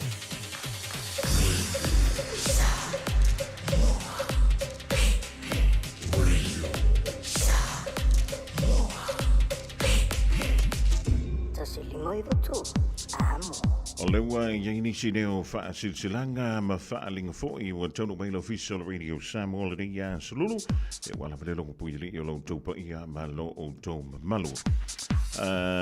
O le o leo kia lo wha kusi vai ngale wha mai e o le ai ka wingo ko angi fuana au io e a wale ita fua o ia le mai o le situ pere mai o le nantangata ia se i tofo lava iai mea sa fia iai lona o langa iaso lai titi. O le tusi o le wawhilifili ma le tusi o le songa. Awane ngalo sau lo minga o le tusi o le songa whaatasi e mele lo minga o le wawhilifili e mawai whaalopenga o Samoa i sisifo tutuila mamadua. O nisi o tala tu o Samoa e o fiai malanga upu o le matafa i o le matai i le whainga o whaalawelave e pei o whai poiponga ma liu o le usio singo a inga. Fe sila whainga o paolo o si i whaaloalo whaalangingo e kalesia e mala tele o langa ngana o whaalonga fitu se fulu tala le tau na o le ofisa la radio Samoa e le tolu pa tolu ono Hobel Avenue Manukau e maua tuai ia Sao Tusi. Polisi whaamtalanga wala umai e ale tātou ofisa i le lua ono lua tasi lima iwa tolu lua ono lua tasi lima iwa tolu e betanga iane lunga o le shop radio Samoa.co.nz shopradio.samoa.co.nz e whai mai iai ia sau oka whaafetai. O le whaasilsilanga le rei mo le fioanga o moa taa. O le atautoia le fiso mauna lau, iaupa ia sau ngata Samoa. A le ni whaasilsilanga e whaasino tonu i le maafutanga alo matoma whanau o moa taa i aukilani nei. Whaapeni o mātou paolo maulurunga, mātou te maluai so se tafa o le kelope, tūlau lava. E o la whatoro wina le tātou whuntanga, i le aso mua Februari le astora nei, i le intulai sa fulurua i le awoli, no whanga masani o le PIPC i Papa Toe. E vala au whaaloalo tui foia i lanto umasanta alo il nei kalapula kapia mo taa, i sa moa ma au kilani nei, o lo alala ma papa au i au kilani, e da ia tātou a waile nei whono tanga, a wala wha moe o le tātou kalapula kapi Samoa, e tāua tele lo awai mai, e whaali so whirangalo. Tāla soifua i le lo whamalanga leo le tua, te antu lo tau soifua, i le aso, ia mamana tua mai lau le si tala. Morisi whaamtalanga, wala wane an tātou no meraia, o le olua tasi, lua o na tolu, tasi fitu valu, tasi lima fitu. Olua tasi, lua ono tolu, tasi fitu valu, tasi fitu lima. Pole olua fitu, tolu tasi fitu valu, tasi lima fitu. Olua fitu, tolu tasi fitu valu, tasi lima fitu. Mantua no fuanga e whai le fono, o le PIPC papatoi tointu atusi, valu se fulu pa valu lua Wiley Road. Fa te tele wala se nia le tātou wha alinga le damo le whianga motaa ele lau.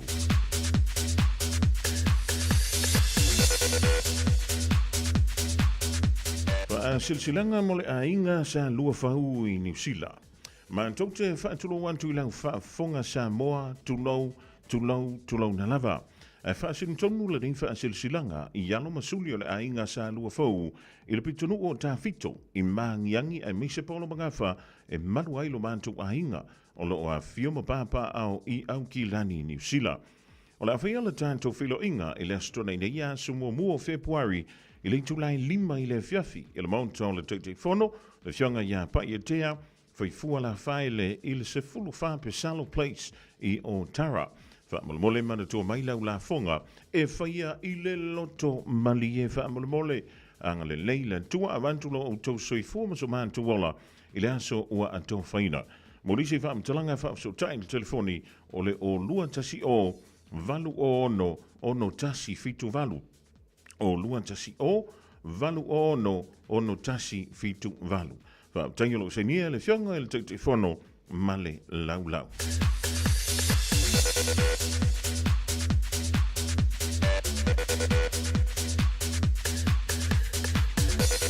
Male tātou whaasilsilanga muli o le reia wauli tamlasanga kilikiti ale te wila luafe lua lima. Kilikiti sa moele na o se ta'alonga ai wa avea lea ma awala e whaamausali aile nofo whaalofani o tūpulanga sa moa I au ki lani nei. O le ana fo I lea o le taumawhai o le taumawhai pia o le whaatamā le sunga le whaawhingainga ia e perone futi. Le teiteifono ia sa usola tāwhianga ma le komiti o le APCA. E tau whaatisia ni tamasanga I tausanga teitasi a wale no whaalofani o tūpulanga sa moa mai so se mafutanga nuu whaapea e ka le sia ese ai mai se na yuso mai to e lau wa awe mai le ni tausanga. E wala awan tuai I mafutanga ma au kilikiti uma wa mai ona whaulu mai. Mai fia awe fo ele te amlusanga le te wila lua whelua lima. O la whaia le isi an tātou whono tanga I le rofanga masani o le Nanti o Tara Park I le asolulu. O le asolima leo Februari I le afo leono I le fiafi. O le fiafi I leo le afa I loa aitu la fono uma e wha o ngā ma wha angata I loa ma au uma e fia awai I le nei lava ta amlusanga. Mole ma to mai le to le Stella e morisi fa sili fa so ta ia tanto numero nei o le lia Nancy Palelei I le olu atasi o lua tolu o Iva fa fantasi o lua tasi o lua tolu o Iva fa fantasi po vuipe telo stars I le olu afitu tolu val tolu ono fa lua o lua fitu tolu val tolu ono fa lua fa tayolo sinia e le fianga ia sola sao ta fianga o le teifono a le Auckland Pacific Kilikiti Association. Ia, o nisi dao tātou wha silsilanga leo tau mai le ofisa o le Radio Samoa le nei fo ia wauli o le solunu ia wheo le futai mafuta mai le tātou pologalame. Ia mai lo le soi fomruia ma le rangi asala. Ia le asala wa fa be umale be velo le me voi le ka ke kambo oi le se sio kama fai de ngofuanga nga a ia le le o ile fa ka simuru ia toi fa malo to ya malele ma inga ina ia Tacoma Washington ia o le mua o le Seattle Seahawks ia le lango mako e fai si mau mai me foi ngai mau kere o pisa kele agua inga ia o kouma ka kora ka pifa Amerika. Ai o le masina fo. La sino Februari. O le asos fulu ma le fa. O le masino Februari le Valentine. Ia o le aso tonu ale da. O le ato e amatalia le ta amlusanga. O le Super Rugby Pacific. Lua Felori. E ile au voi le mai la lo. Le nga oki le kausangan ke. Ile no la pisi la ko ni kausang. The surfboard my fully and broke my coolie, yeah. Ra-cha-cha, ra-cha-cha-cha-cha-cha, ra-cha-cha, ra-cha-cha-cha-cha-cha.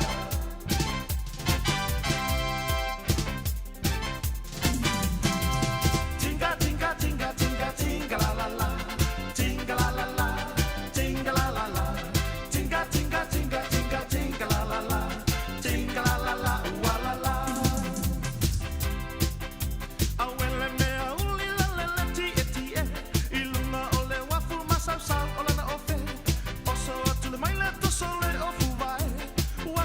Sani wasu sule pelewe awele mea uli la le le ti iluma ole wafu masam sa ola na ofe oso atule mai le sole ofu vai wapa ule sani wasu sule pelewe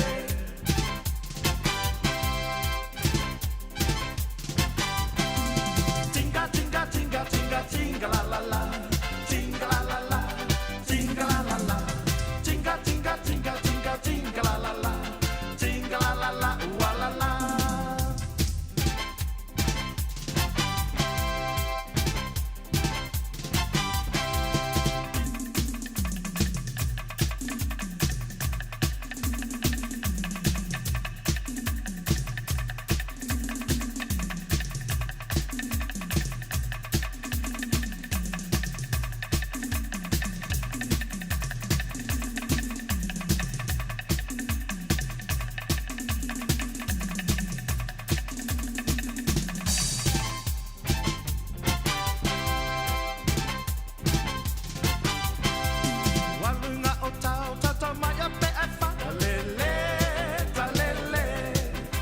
le pe alo tamama le pe alo tina talele talele ra cha cha ra cha cha cha cha cha ra cha cha ra cha cha cha cha cha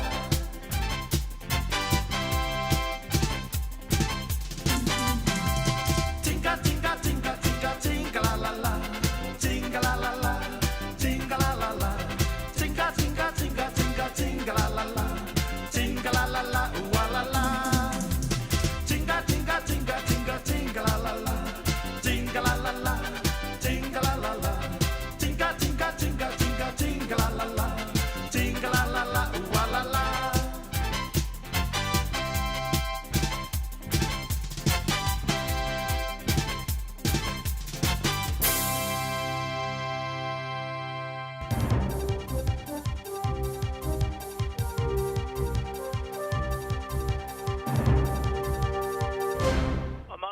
Tua fofonga mo e fatalo fat fol tapo ingala tuno ni a oli telefon mo le kio sa mo tlima i tolu a mo teletomoa. Pui pui e ni masani te John Minto i le leina le genocide hotline. No ma ana fai joina le malo. E fa wa lava le fa ringa le ASP Polyfest. Is a lava. Be fa ti fa tupenga. Ta longa.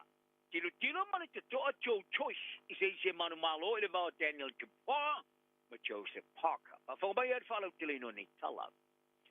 O le lifa ma popo te umi wa ia pui pui so leino telefoni mo so inga sa ia fa vaina le genocide hotline.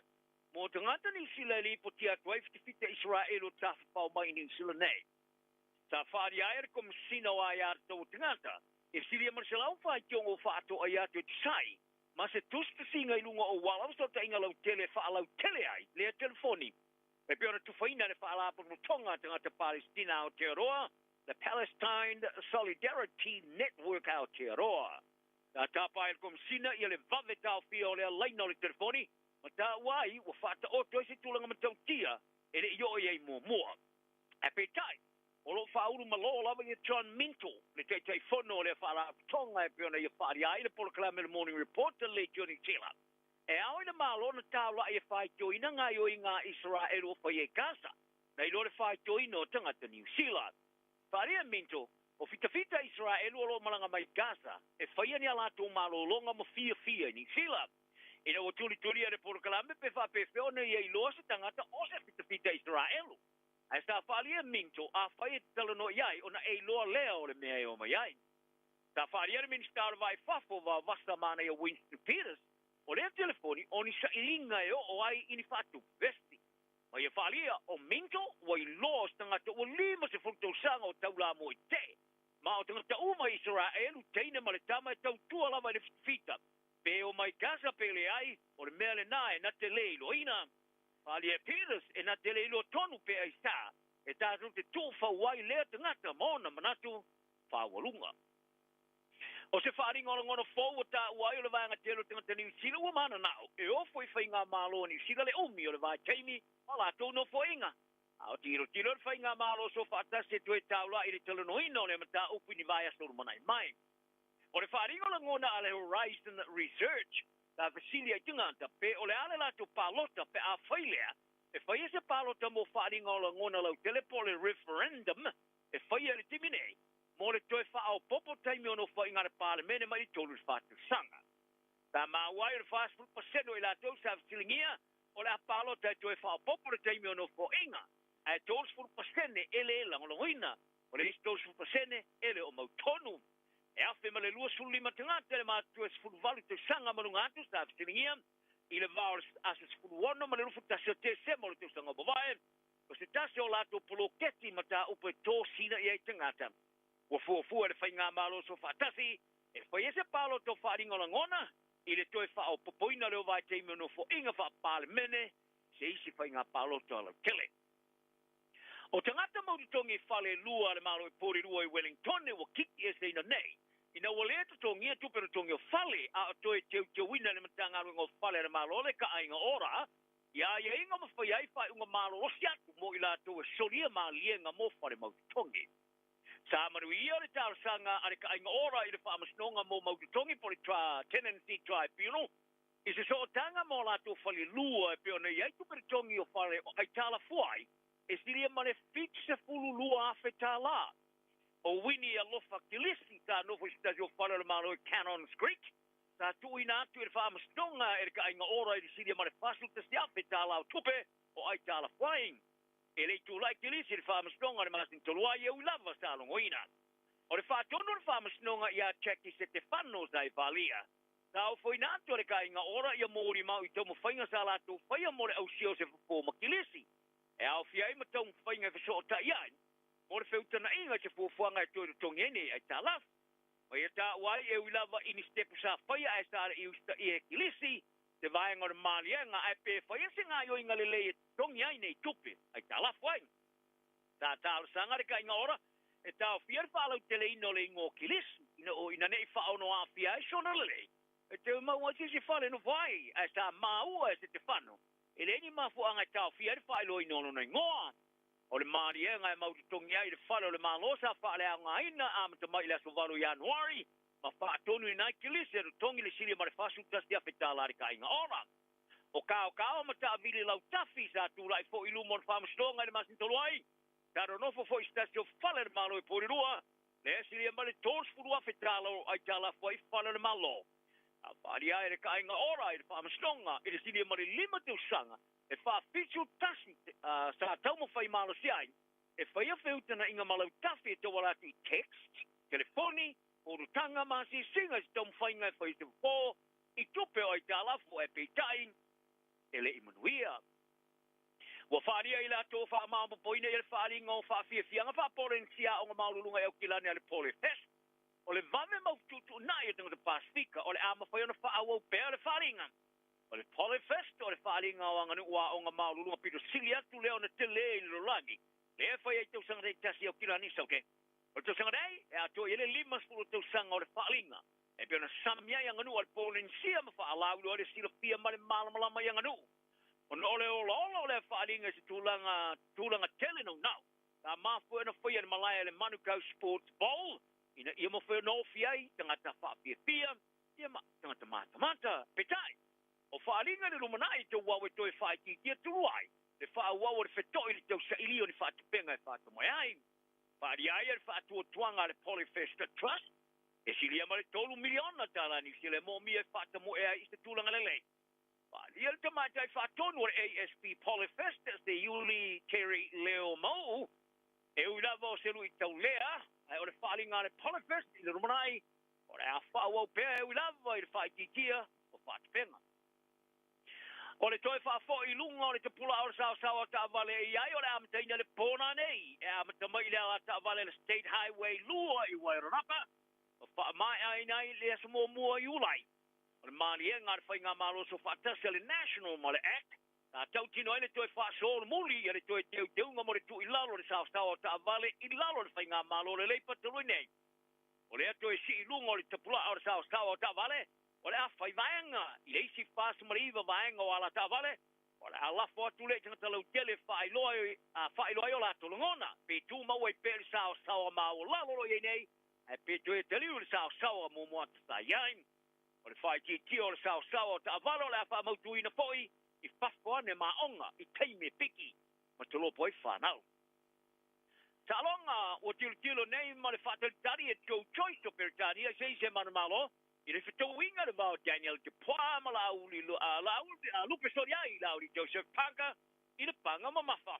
E le mama tunei sa ye se tulanga e whainga tāna tā uai ngolo rai rau panga mamafa I whai prenga e unolea, ma le toi tala no ino le ngō Joe Choice. O le whai le mō, fusu whātaritali sa tilo iai, o se ala fusu e lere e peitai.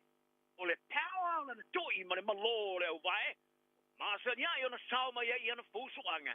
E ulawa I lana whai ina I Shirley Shang ma Derek Chisora, o whao popa I ana whai ina, ai o lea tamperitani e sa pinis deliver le un impeccable tilo, I le whātum tumungor panga mamafa. O lea solus fuluro le masina fau, o lea aftau I Dupois ma paka I le fusu le IBF, Lelo umia Dupois I Saudi Arabia. Ma o tilo ne I ai choice I seise man malong. O choice e sumaleona na fusu anga wha professor toru whaia ina e sumima mana mano tuyoting. E whoringa mai ele o iai le lisi o fusu anga mori tau whao ino champagne e peitai. o choice ia whātou ila loina uma paka matupua. I le whaia ina e tasi a paka o ia ili tuyoti e mafua mai le ilimo choice. A whalia e choice a Frank Warren, le puno le company whaalau telefai pelenga le Queensberry Promotions. A fia ina le tilo le fusuanga le vau paka matupua masa tulanga. Pusuai seise mana malo. O la whātaritali ma tilo ma le atutu vale ila kalapulika le West Tigers.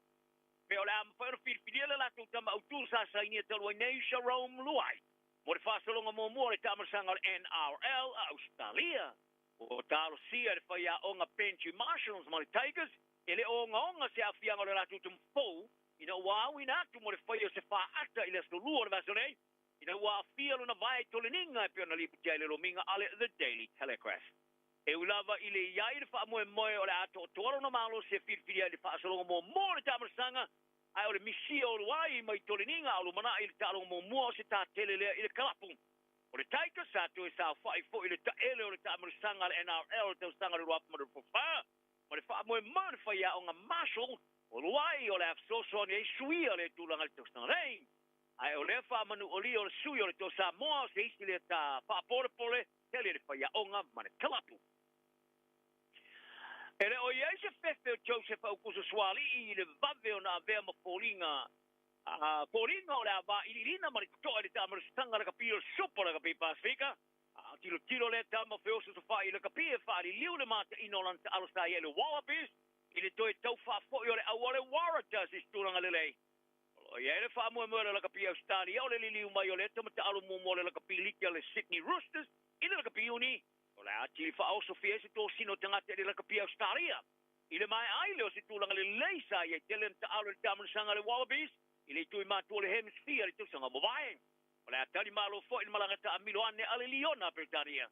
Swari wa awa i tune i Waratahs. Le sa umia le sepuni la awa le tamarasanga le tūsanga taruai. I lalo le te inga le whaia onga Dan McKellar. O le Waratahs e am te ina le lato whaato sino le tupala kapi o le tūsanga nei ta alonga ma le Highlanders. E le asna sul whaara masino fo February. I aswari wa ave mfitupu pola vato sina. I le mai ai santa alo mata ina telesa i le Wallaby. I le nao le lusu testau sanga o lona ingo wangia solo le ngā te lunga o lo minga e whapem whasalaunga. Si tulanga e whaona whamata oi oia e pitai. Tai e whari ai le lo minga. Le e whamata awina oia awa. O lona ingoa sa amata lo mia ina lunga o newspaper e whatoa. Se fulwhato sanga. Au te mrei. O pa mautuina le tāronga la kapi whaavao malo e tasti le vao le Wallabies Australia ma le Flying Fijians e whai e Newcastle i Australia e la sono iulai. Le pa wai leo le latu tāronga whaavao malo ai le itani malo i tāronga whaitauri e tolu mali leo na Pertania. O le tāronga i Newcastle o le tāronga mo muore le vao tunu e lua telu mai o na whate i e fiti. Le Wallabies e le tāmara sangari po le rorangi o le luafe ma le lufu tolu. Manu i al tāpua inga le tanu ang le leile i seisi. So i foi i amore ni yaso. Radio Samoa. Taslima Ivatolu. Amo.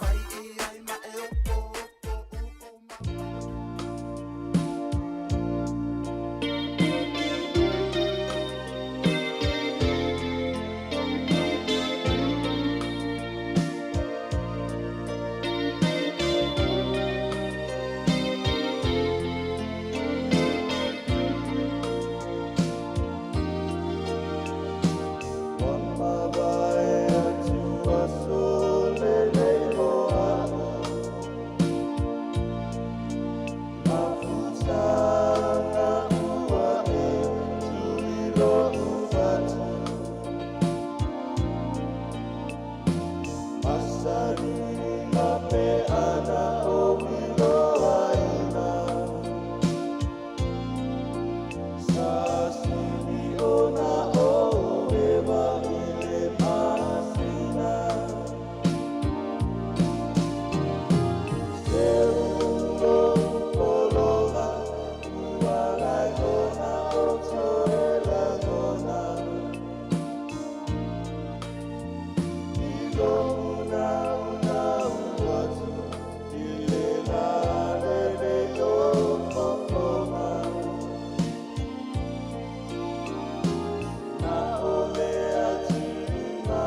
whaanganga le moia ia le vainga le hau. I le toe whawhangu mai o mawhawhonga. I la wai tau i le longolongo ao tana o le whaili le RSA band. I le whantu o le taulanga wha mai seu lo polonga. Stasi o whantunga tuai. A le tia maanana toi langina i le RSA. Ma le tuai leo so ia ta vita so na lo le wafa i langi le fōlanga. Ia e wha malo toi fo i leo so ia bani vo winden. Ia langa toi leo so ia Paula Kui. Hemi Solomona. Le sunga ia Aki Aki. Oi foi le ngo le siuso. O le uso ia Pedro. Te le lopo o la pera i nai me le pone Australia. Ia po fe se antunu wa tuli e sina. Io. Ia o le mea lai maua mo le, o le Java i le ustai. I le whaalongo se tala. Ngā lo whaakoi i le uso ia Pedro. Ia langa tai lea o lo mawhatomi Samoa le uso ia Jason Maliato. O le nau matamata tupea ma le tolu ewa ia so taluai. Rei tau o aso fia. O lo o whapelea o na toi awai mai na i le whailina le RSA. Le uso ia James Tupuola e befo il faletua ia Jane. Ia ma le whaile RSA le whantua le taulanga pe o na whaawawina le tautua. I le nei fo i tausanga fo lua a whelua rim. E whamalo tui fo le rivango lea uri se uso ia mulipola Wayne Laus. Ia ma le whaile le mapu tinga band. O le Fantastic Band. O le Fia Band. O i Macy Band. O i le Oats Band.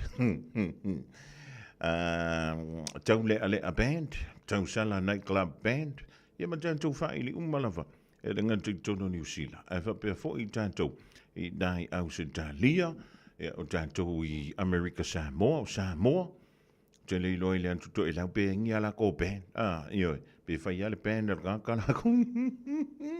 Talo ani ko a mai ko tau. Sonle. Ia ole hai mangu ia mā ko i ngei ari. Man tua mi man tua li ni. Man mea ni a whaalama. Kūranga ngau whaisua. E whang kura ukana mo whaisua le maua i toi lau. Kai ia so i kako whaamiri ngā whaisua le i Samoa. I le whaisua le maua mai le antu toi lau. I le... Piu mau i nai le whionga whanea se lau ta ua fua le soa fua le whionga. I le tausanga na maua mai le mātou whaisua ke le ai koinga. Le whasila i uta le mātou whale. O lai se te leo le whaisua. O le whaisua. E mea le whaisua sa whaasau. Te le lopo le umina whaasau ai. Au te whai atu. Ala se whaisua. Eo, maka ukia. O le kamaranga. E a le whaangingi ia. Misa tātou wa whaale tonu o loa tanu le so ai. E ma le tau sami mea nao lole mea sua malie.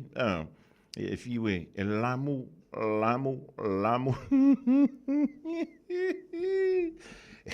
E le kai unga malu.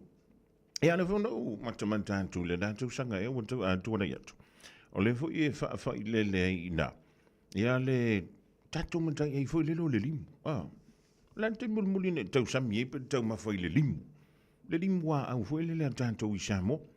E se a le limu le maua i whale sushi. Ka banga kere ropingi limu mo i ngā mea. Kere ropingi limu ngā mea pingi limu limu. Le whaase e ka koe la wari ia i whare sushi e ngengi ngiusila. E no whanolongo na leila e le tasi o ala leo. Pai mai. E ngofongi mai tau tangatai o tono o whale sushi a ka koe ngengi ngiusila. E se e wa i se sapangi o anu i tonu. Mana ka la wari i karango e lunga le kio stasi o ala leo nante ana leila le taia. Mai. Ke loka ko whale sushi e kongo ngiusila. O le makua a amua ia i ole au sapani. Ia wa mantua fo le lantou o le lantou matai aina i Japan. Mo le meo le i a mata. I a tau mafa mata. Au le le kumu ia leisa. Ka mi mika kuna ia le malaka sushi foile. Ia le makwa a amu me hale au sapangi foile ia ka i ka malaka ia rango me le fe kongo New Zealand. Ia mnofo foile mo mafo fapea. O le kumu ma ko ngaka riso. I kongo fare ingo mengi o sainga. Eo. Ba tano van tui en tanto o nanga. Nau lua tonga leila. I le whamoe moe. O le afo. O le Manhattan tuisama. Valentine's buffet dinner. Eo. O le utapena ia le sunga i le ia bisho. Maki, tupa ia suafa. E marwhal tu ia liz. A wale tanto buffet dinner nai o i whea. Mount Roscoe, ia na. Lea so le Valentine. Wai lima sulta la le unwhane. Ai an watu ma a watu o winga tau sa afia. Ai ko isi o winga ka paka.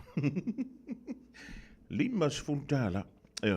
E ke fiwe ke kausami. Me tala whi toa li tulai o no le viafi. Ia ai maua le tau mafutanga. I le tau le fik.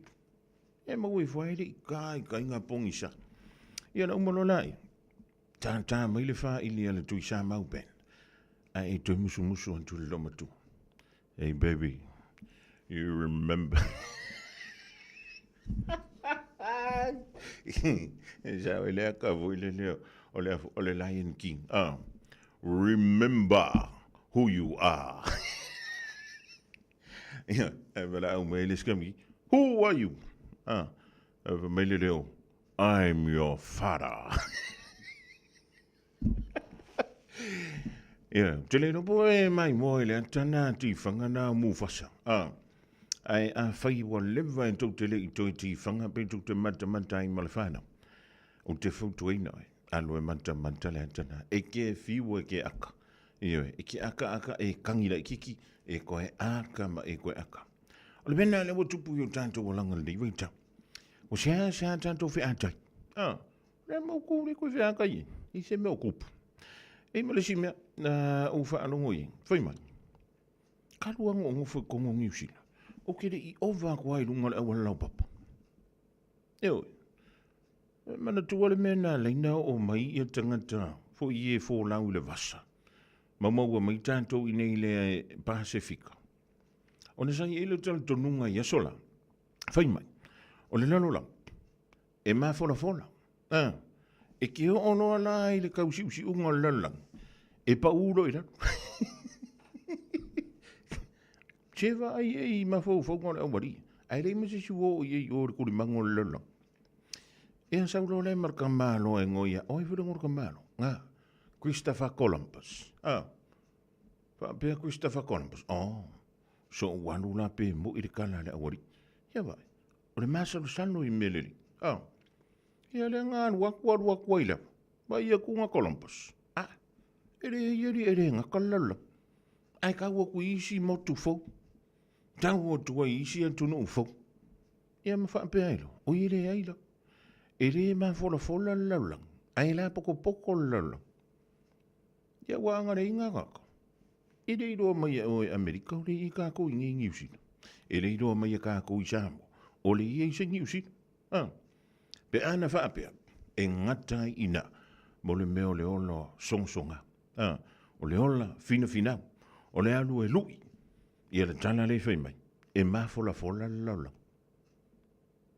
Ia anga le i foi le au so le nga o a makal meo le vaaliri. Se me manu o le hanga ke whiwa i ai wa ala. Le lupo wa i ma se wa mauru e sau i sa mo i ngiusi. Ia e uida. Ia na o nai ma fau whangwa le vai ngo le ahuti. Ai vai. Ma i le lua poking ma le lo maku. Ma ve whai a lis. Ia po le sunga ia maki o le tui sa mau Manhattan Catering. Ia mo le whampa moina le Valentine. Ile masi na fo. Ile ansa sulma le wha. O February. Pa utonua. Ile aso. Le amantai. Tamasanga o le Super Rugby. O le Love Local ua mawhai ona awina atu ai polo kalame mo lau community. Ua langolongo ina maa losi ele Auckland Council Local Boards. Te pena lau fala. Mō ta whaonga i le Music in Parks. E se fulu walu kono seti. E le aisi tutongi. Mai ai Januari e o atu ya Aperila. Mai moa i le Opera.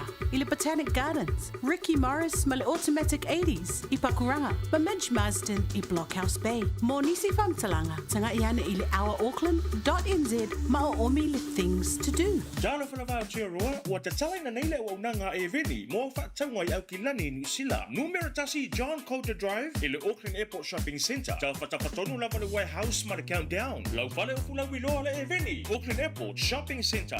Talofa Samoa, o Ateshna Ryan, o le Licensed Immigration Advisor mo le Auckland South Immigration Consultants. E visosoani mo so se tu ai ngā visa e malanga mai e New Zealand po Australia. Telefoni mai nei loa i le o valu o tasio no valu fa fitulua. Po le olua tasio no valu fitulua tolu o. A whai alo sa ili sea o ngā a matsa molo walu. Au aloe te toi popole o le Galaxy Childcare e tele ona la lai au ki lani i saute. E toa tele whaia o ngā ngawaa, o le a o ina le whānau, e ia inga whapitoa pe a le sitala lo walo. Tolus fulu i tū la, free. A vanoa le vēna le a onga mo whemalanga inga le whānau, free. Maua mea aia le whānau, free. E ia inga whapitoa. Mo nisi whamatalanga, whaafsotai le o lua tasi, o valu tolu, lua fitu, lua iwa fitu.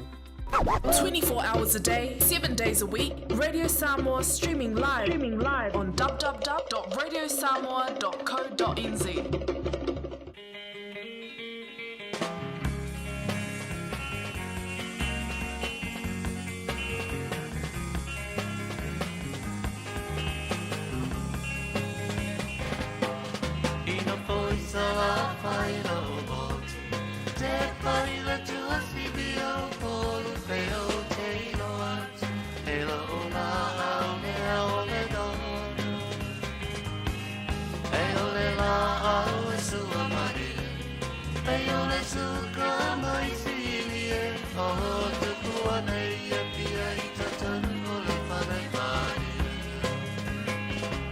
Stay my darling, till far.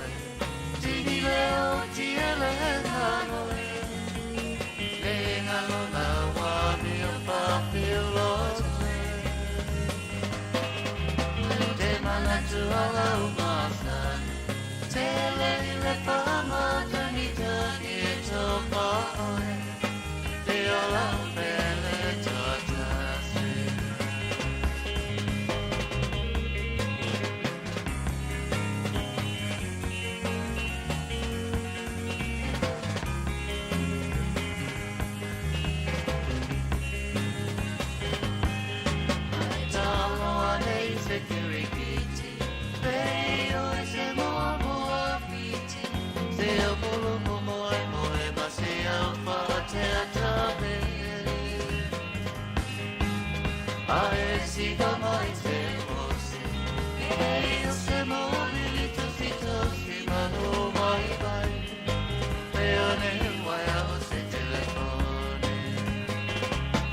Say my darling, don't cry.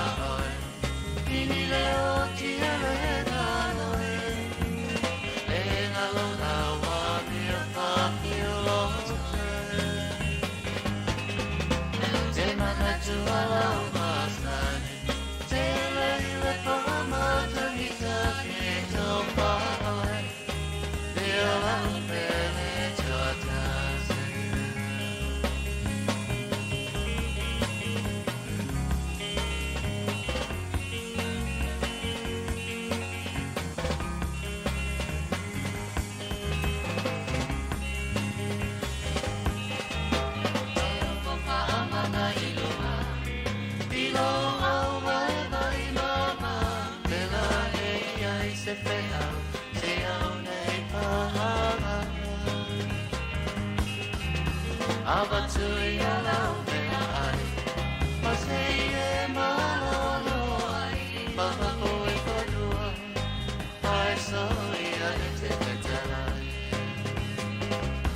Say my darling, don't cry. Tini leo tiele nanoi. Lenga lo la wa mi pa filo. Te mana tu ala umasani. Tele le fama tanita ke to pa. Te ala pele chotasi.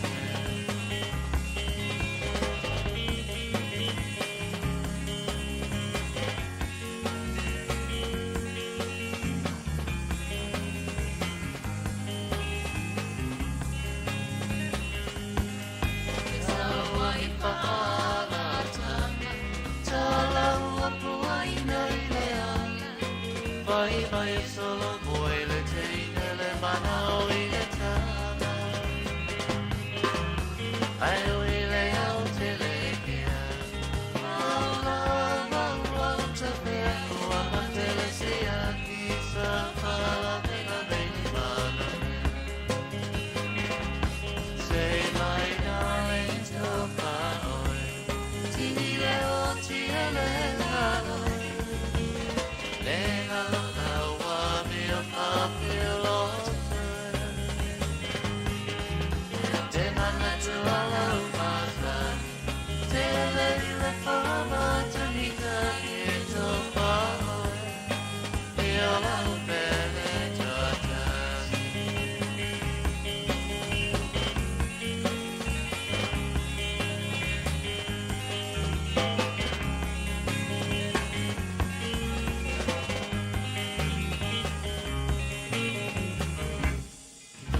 lino tia fau nofo I sa la failo moto. Te leilo pena I se aso nei ti mai ai se vaa I le vale o muli whanua masane lolonga. Se aso foi lele mantua mana iau le la. Ya I sila antu I uputonu a le pesile. Nofo I sa la fa. Ya misila viango sa le longa ma le viango tafua. Ya ti mai la le va. Ti lo le lima ya le ti antu le tua si via upon. Ya o te ufora. I le maka kia on, whamai. O le la au le nonu. O le la au e sua mari. E pi o le sukare avantu mai I fiti. Ai loa koe le whare mai. Son, makua maka au kia. Kua le lei o le vai o tangata ia sola. Iwe, au ka kou ia songi. Walanga le anga ka kou vai. O le malo si o le save. Save. Inga ia re kere vong. Ai le ai masisi o kari mai au. Usanga o anga kia inga ia o ia re kere vong. Inga re TV. Inga le kio. Ai le ai masisi o kari aku ia. O le meri e vima fisina koma. Vai sisi kia ua mat. O le futo a manta le. Nei fo I tau sanga. Ma ia sisi o kako. Ya ola e pia no fe o le makwasio ki au kako moenga foi lele le fama. A misa I miro mo. O umana le stala I le fana ia onga. Mo yeni ko lisia a misa le fana I tanto ia le le vana pa au mai sa mo. Ya mo New Zealand nei. Ya o le fa madatu masan ma ai le numero le IRD. Ya a fe ona wa mo se no fonga fa mutuai. Ya va ai se tusi foi le. E wha mauni ai, a mea o lau tuan tusina. Ke rele si mea ngane kupungi le iakako. E sui le address, ai le e afoi, sui le mea wana foi. Ai le sui le address I lungo o kako pit. Na wha pea le o tato, o le ai alua I lalo tato pit. Ioi, e ke fiu ke solo. E alua I lunga lau pit, pe sui ale me kengo foi. E le ungi usila le kengo foi. Ai sola voi lai Australia. I vorki me koe ui me ngi sila. Ia nga e ka ungu me lole le malai valele. Malai upusa ula. Ma upusa kuki voi. Ai sa ua wha kolo malai nga lai ole malai valele. Oso mai lei kura. Ia oso lo malau fe. Oso lo malau fi whaari I malau fi misa. Ai leilo. Ia nga ua mau kai ia le kongio o itarafu. Tō whia le da mea fō le nei tausanga. Tō tongi a tātou e tā la fō. Ioe, e mawai tātou le ola sa o loto. O le hawhio atu. O le hawhio mai. Tala au atu. I tai mai. Ta mo e atu. Toso mai. O kua punga me nei o hanga. Ma o se mea e whaatawa. E a whai e te.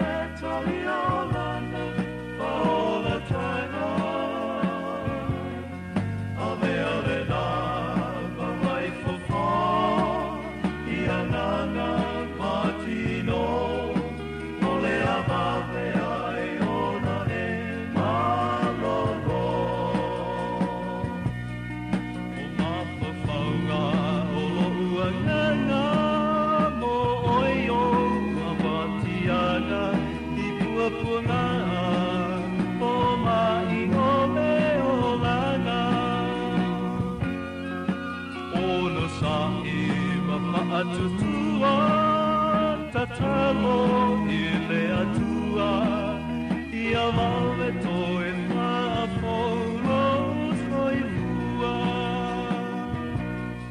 O pua punga le nei o hanga, wa o se mea e whaatoa, pe a whai e te tali a hanga, wa o lo taia.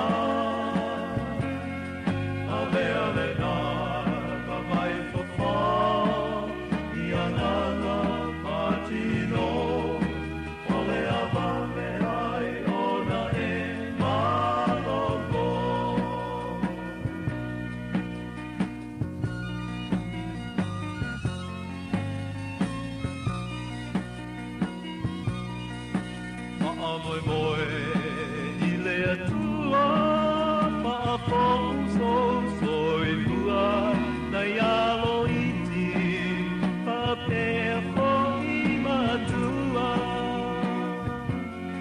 Iu so uma oi moto o tua Pale no ilu i tua Ia tali mai e ta talo pa'atua tua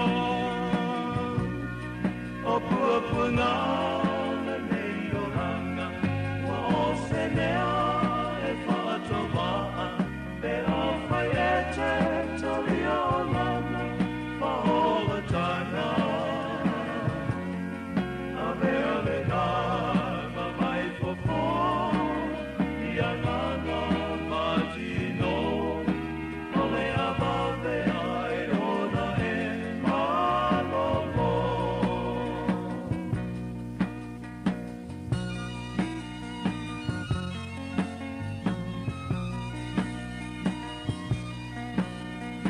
Ngase a inga o le ale whangaloina o toruma I le nei a sia singa Tu atu pea I le matai mea uma e te loto I ai o na o mai o le tino ua o mai O pua puna o le nei o hanga Ma o se mea e whātua Me a whai e te tali o lana Ma o la tanga A mea le nā ma vai popo Ia ngana matino O le ama me ai ona e malomo O pua punga o le nei o hanga O se mea e whātoa Pe a whai e te tori o lana Ma o la tanga A mea le nā ma mai popo Ia nganga matino O le avave ai ona e malomo Se whakamalia la vebese la maa tūlua le di whaingo le woli pua ngā o leo langa. O ana me te pua ngā. Le se kupe, kusa le le ia kako. O mana umie o e po se siolo a inga se fisoso ani tau fe malanga inga moni usila. I mata au po pe o le vaita mai no whanau po ngā luenga. A whai o lau tali o le ioe, wala au loa Ken Fernieho o le Fern Immigration Services. E iailana lai sene, ma ua silia ma le se fulu lima tau sanga o lana tau tua. E toa tele tangata o fisosoani iai Ken, I mata upu tau fe malanga inga. E au fia ai mata upu na o atu le tribunal, ma apili le minister.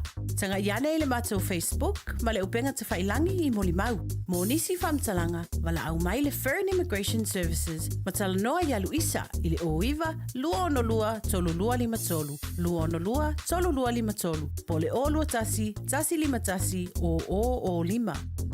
Jalo fana vau tia roa, ua te tala na neile o unanga e veni, mo whaatangwa I au ki lani New Zealand. Numero tasi John Coulter Drive, I le Auckland Airport Shopping Centre. Tau whatawhatonu lava le warehouse ma le countdown. Lau whale o fulau iloa le e veni, Auckland Airport Shopping Centre. Talofa Samoa, o Ateshna Ryan, o le Licensed Immigration Advisor mo le Auckland South Immigration Consultants. E visosoani mo so se tu ai ngā visa e malanga mai e New Zealand po Australia. Telefoni mai nei loa I le o valu o tasi o no valu whawhitulua. Po le olua tasi o no valu fitulua tolu o. A whai alo sa ili sea o ngā a mata molo walu. Aua loe te toi popole o le Galaxy Childcare e tele o na la lai au ki lani I saute. E toa tele whai a o ngā ngawaa o le a o ina le whanau e ia inga whapitoa pe a le sitala lo walo. Tolus fulu I tū la, free. A vanoa le vena le a onga mo whemalanga inga le whanau, free. Maua mea aia le whanau, free. E ia inga whapitoa. Mo nisi whamatalanga, whafsotai le o lua tasi, o valu tolu, lua fitu, lua iwa fitu.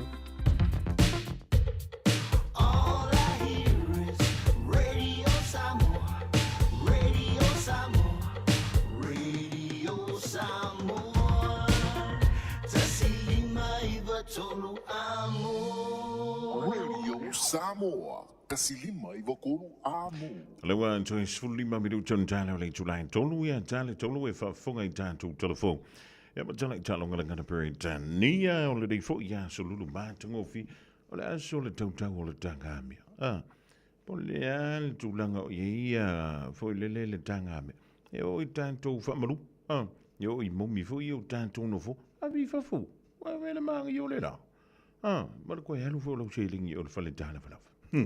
Ai le moi pe ko fa kinga inga fu we ka dia la ufinga nga mo ko finga le nga to muli mala inga le va to mi dai mang ele ba lo le sui fu le nga to le fale pu lenga le lua o le fa tsi mele tantu tu ele va inga la oli sulu ala panti o le ma to mi dai le pitunu o Dawson timukisa pele upu kelese ma lo le sui fu tai le va tsi mele va inga la le i se antu i tātou whaafianga i te tolo mo oile di vaingo le aso.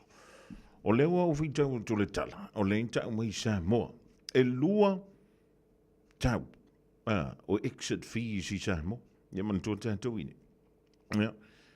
E le a koa se fie i kūla il malawa le le tātou i maruka. E mi se pakalakalaka fu i le mele i drop off. Ia polo do fuanga le tu wailau pa sese po lau au malanga. Ia po o le vaenga le piki fo ila au malanga pe fina ngalo i la mai fafo tala au mai fafo ngai loko lo kawana alwa ku fo ko kom o le siname tuna si le fiel tanto otro e mo mia sau email i lunga o lau telefoni fe ave e me fai ona fa nga fu le wifi po le internet i o le malava le tanto i man ka te lo fa pe na te lo malava le ni sila e mana mia la lau email a ele si la fia faita maiti se fa o langi se email i lunga o lau telefon ia na e tau nu wai le malava lele i au kilani o lawa e la mai tu ton ia ona fa o la lo leo le wifi o lau telefon ia ngai sa o loko ai ale i lau sa ve kia ia le ma leo so lau malanga i ngana malava ia e na ku foi la ia le amile ako pa o risi a inga nga ka mai fo ile ir ka ko ofisa fa sala la wak si fa mo si wo suir ka usanga me le sui merga me ka ngo kwa ile so wa ko pa ele o sa pusa ai ave na ave lai ne to fa mai la ele o la ala o ringi me ngai ko ngora ko pa pusa yo su mali le fofonga AMP ponga le vea il manava foi mai o le lua ia tau o meo exit fees. Ia pole tau leo le kāpaka i le malaiwa lele i Samoa. Mana tu, wa lua vaenga o le malaiwa lele la wiki, o le malaiwa lele fo i lele wha avao maa lo. International Airport. That's my airport. Ia male vaenga le wata ua, o le regional terminal. Ia pole no fuanga fulea fa to anta tala. I le teimi na taunu uan tuaila na mai stete. Tupu sa lesa le tolu. Ia ma le tu ia Camila. Fa mai la ina le me fo. E sa wa i fa fo. Mai le ka paka ina le me fo le. Fa me was fu dala. E o lo ke fa ka ko lipo. Le mali o fa ko lipo tingi. Fa mai. O le kalanga le skura ki. Le fenga le ngai on mala bale. Sa wa misi mai le au fenga le ngal mala bale. Misi mai le pulenga le mala bale. Ai ka usa o mea le skula ki, ane marevale, ma ka o kia. Ai o ila le international, pole no fuanga tuai o le marevale, le to te le antanto le fa ngai. Ia o tu maua lima tala. Amu ia ka ko isamo. O le ka ngo fiel ka wor ka pakaso. Tanto i manu kam, e pe ono fetu. Anto a le tu lao e o le marevale, le pele a ko le rivo. Luas fulu luan tala. Nau na ovala i titia tua, luas furu ono, luas furu valu, kōrus furu. Ioi, e maka au kia so lera ka wakari o ka paka ingeiri e kongo i fafo. Ioi, tātou i sāmo. Ia nea, o leo o whaitau huntoi. Lima tāla le international terminal. Ia po le malefa le whae e mai e whainga malanga ma whaatari wa ai le tōtel. O i le mea fo, e se furu kāla. A whairanga kau siri me kia au pe aisia. O lea lo na mafuanga. Ia ismia istono. Se i o vilia kuru skula ki i renga whairkala. Ia pe mo. Ai po le fu le ba fu anga. Ia ai onga o le nga a. Wa si i ka o le sui fu anga.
this update, Labor says the government will be responsible if any road deaths result from it lifting speed limits.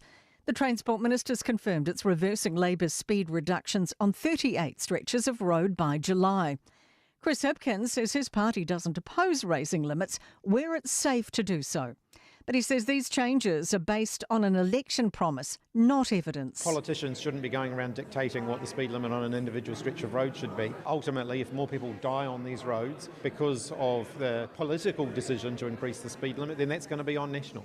New Zealand's largest privately owned bank is challenging whether boosting Kiwibank by $500 million will bring more competition. The government announced plans for $500 million investment into Kiwibank late last year.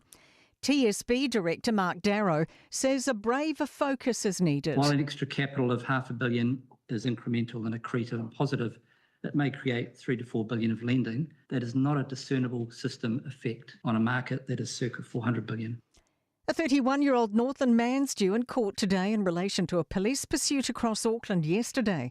Police chased a car with mismatched plates, driving erratically in Western Springs. It continued to flee after being spiked more than once. Officers tracked it to the car park at Unihunga's Dress Smart and arrested a man. Maritime New Zealand will investigate the death of a jet skier at Acacia Bay on Lake Taupo this month while trying to save his brother. Little surprise, fewer young Kiwis are employed. Stats NZ says the number of filled jobs in December dropped 1.2% on the year before and fell 9.2% for 15 to 19-year-olds. Economist Cameron Baggery says some parts of society bear more of the brunt of tough times in the labour market. One of those parts that unfortunately tend to see the unemployment rate move up a lot more than other segments does tend to be the young, does tend to be Maori. That's news. In sport, Rory McIlroy plans to play fewer golf tournaments in 2025 and is urging the PGA Tour to consider cutting back its schedule. The Northern Irishman plans to slash his schedule from 27 events last year to 22 this year. With Liv on the scene and McIlroy's virtual TGL getting underway, the world number 3 says there's a fight for eyeballs. He says the golf consumer might get a little fatigued. McIlroy begins his PGA Tour season at Pebble Beach later this week. An inquest jury has concluded the deaths of 5 people in a helicopter crash at Leicester City's football stadium in October of 2018, including the club owner, were accidental. The chopper crashed in the club's car park and exploded after a Premier League match. That is sport. I'm Raylene Ramsey.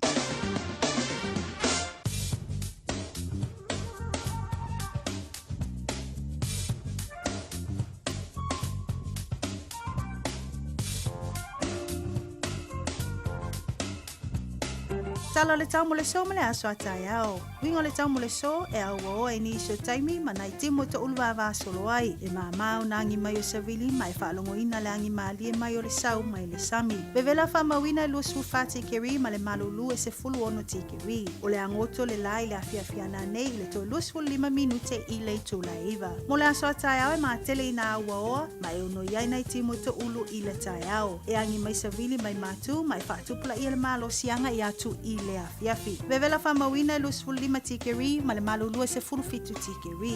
O le ao soa I le lai le tai au a tai au I le toe lu sfulu 1 minute I le tu lai fitu ma o le angoto ifo I le toe lu sfulu 5 minute I le tu lai iva. O le autala na o le tau mo le so mo le aso a tai au.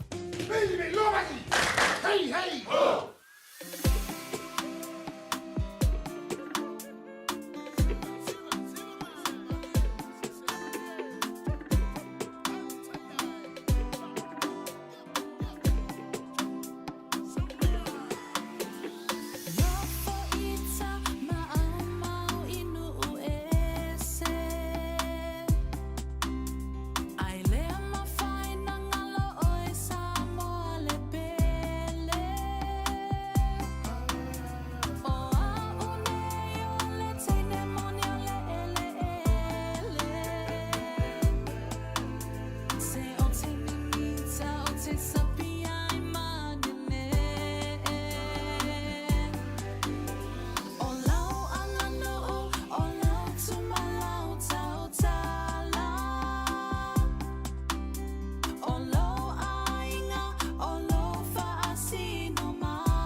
Valley Marina Davis ila di vangola only tine ole ele no valu midu to te ele July tolo le dasa e fa fonga lo to tonga tala I vai fenoma tala I tala ngana Britania ile di fo ya only man tango fiola solulu la solus fluival di masino ya worry fa no to antu yala fa na ole to am tali ile to polgala me na ole tuli matanga ma fa to ya na tasha va e lua ole sa sia tuli to mailo na fa poponga maila son na fina afolo tolu ile hawa uli dei e toi fa malon tui pa felo to ma to mai onai on tu lungo le sia tanto YouTube channel le radio Samoa to le banga al fontanga al pa mene o lo o fa nga solo le timde il malai fono I tifa Sunga o whenga whakao ero ka wale whau maunga Max Ila. Senga o ka amilo e o kilangi. Mo koe foi mai lava I o Tara I le Tire World and Auto Limited. Lea ma o aiso skoi ngā meg ma pau ka wale. A ole me piko sidi. E ngā le lua lima ka alalwa ia so le kokong. Le Tire World and Auto Limited e te moa I ta wale ma pau tau ngō fia ia New Zealand antoa. Mo fo ise ti mag wheels mo so se tu ai ngā ta wale ma le telo isi au onanga. Warren Fitness I le na ole se fulu tala pia I wha I lo I na e wha afafonga le Radio Samoa I nei wha abitoa.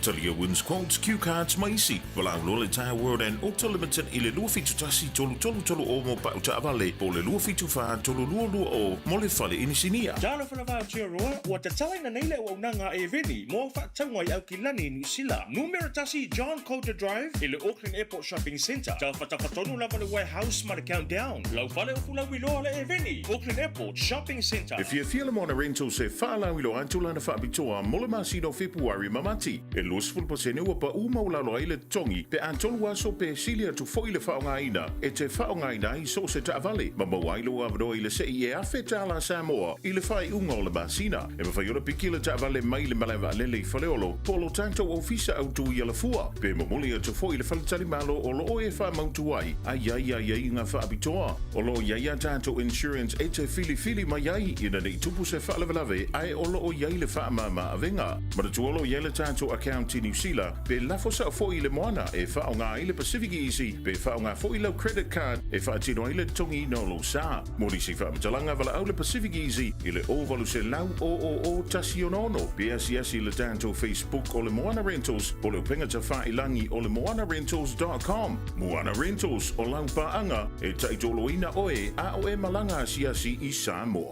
o le vetu au lele ma le vetu ta iala o ngā amata e mawalunga lana au nanga tau early childhood education po a o ngā amata Samoa ma le Pasifika I Mangele e iai whaia o ngā le stala ma whaia o ngā lango wa lava tā pena mo le awa o ina o le whanau e uti avanoa o lo o te toe awa lai te whaatuai ai lesi tala nei loa lo walo kala au mai I le olua tasi tolu lima fitu valu iwa fitu olua tasi tolu lima fitu valu iwa fitu e whaaturanga ai se taimi e te asi mai ai Talofa Samoa, o Ateshna Ryan, o le Licensed Immigration Advisor mo le Auckland South Immigration Consultants. E visosoani mo so se tu ai ngā visa e malanga mai New Zealand po Australia. Telefoni mai nei loa I le o valu o tasi o no valu wha fitulua. Po le olua tasi o no valu fitulua tolu o. 24 hours a day, 7 days a week. Radio Samoa streaming live on www.radiosamoa.co.nz. Just think a minute. It could change everything.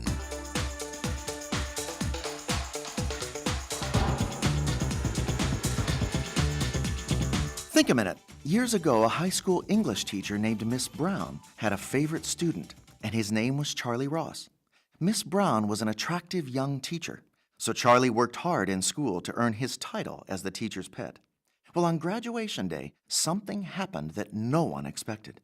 When Charlie Ross's turn came to receive his diploma, Miss Brown stood up to congratulate him personally with a kiss. Later, a group of the other boys who graduated asked Miss Brown why she had so unfairly shown her special favor for Charlie with a public kiss. But Miss Brown said Charlie had earned it, and when they had done something worthwhile enough, she'd reward them also with a public kiss. In the following years, Charlie worked in the newspaper business and became so successful he was chosen by the American president, Harry Truman, to be the White House press secretary. But it was no accident that President Truman selected Charlie Ross for that important job. You see, many years earlier, The leader of those boys who had complained to Miss Brown on graduation day was Harry Truman himself. So now the first message Charlie was sent to deliver from Harry Truman, the President of the United States, was to Miss Brown, their old school teacher. And this was President Truman's message to her. How about that kiss I never got? Have I done something worthwhile to deserve it now? They say the best revenge is living well. In fact, in the end, it doesn't matter whether you get other people's approval or not, because their opinion of you is only human and often wrong. In fact, people's wrong, hurtful opinions of you in your past and childhood may still be hurting and holding you down.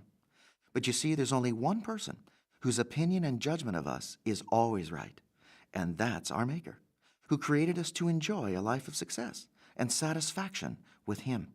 So won't you ask Jesus Christ to forgive you for not living His way? Then you can have the peace of mind that you have the only approval you'll ever need. That's when you can start really living well. Just think a minute. If you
Sufamali Hallelujah Worship Team Emmanuel Utulunga Toile Polkalam now le think of it level to my luma on le Polkalam Fana le Tuli Matanga we down to Lele Afol Tolu Ela will day a fellow to Mount Tomim Talo for Malon so for Lungalan Tele ya Malon for Malon see Silla Asalila I'm a full fan to ya or if I follow air continent.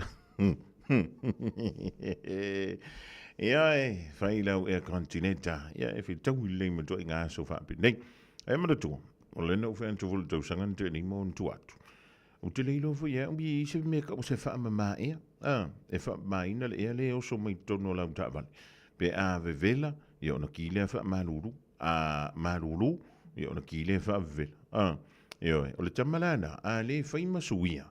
You're night manavina le biff. They shall my lumol a walla. I tonu o losa io ana makua kava il mo me fu ile fa mangon kava ia ma na ia manongi na want to tonu losa ia e pule skafunge ia le la longa sa e ava pe ki mai ai ia o le menga le ro fa ku o lo fa wo wina ia le fon tanga al parliament ne o Samoa na yo lan tu lunga le Radio Samoa Plus the Malaysia Gianto Radio Samoa YouTube channel wa va la fa fong anga malang mai mo le de ya wo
You're right.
Sufungmali now le fionga ya pese tapuni le divai ngola woli yang maya sematanga momolia tuwaya sau yo lancho le niyo wa tono le tulai tono tomaiti sa no mai lomo le topo le kalame o fa ngo ina le ole tuli matanga to pelo mai ya le to mala ndanga le sa si na lo fa sa mo wa ule ne yo kas futialu a wal suia ngila wa le kio Aeva eva mai ina se furu lima iva kolu Amor Radio Samoa Vevela a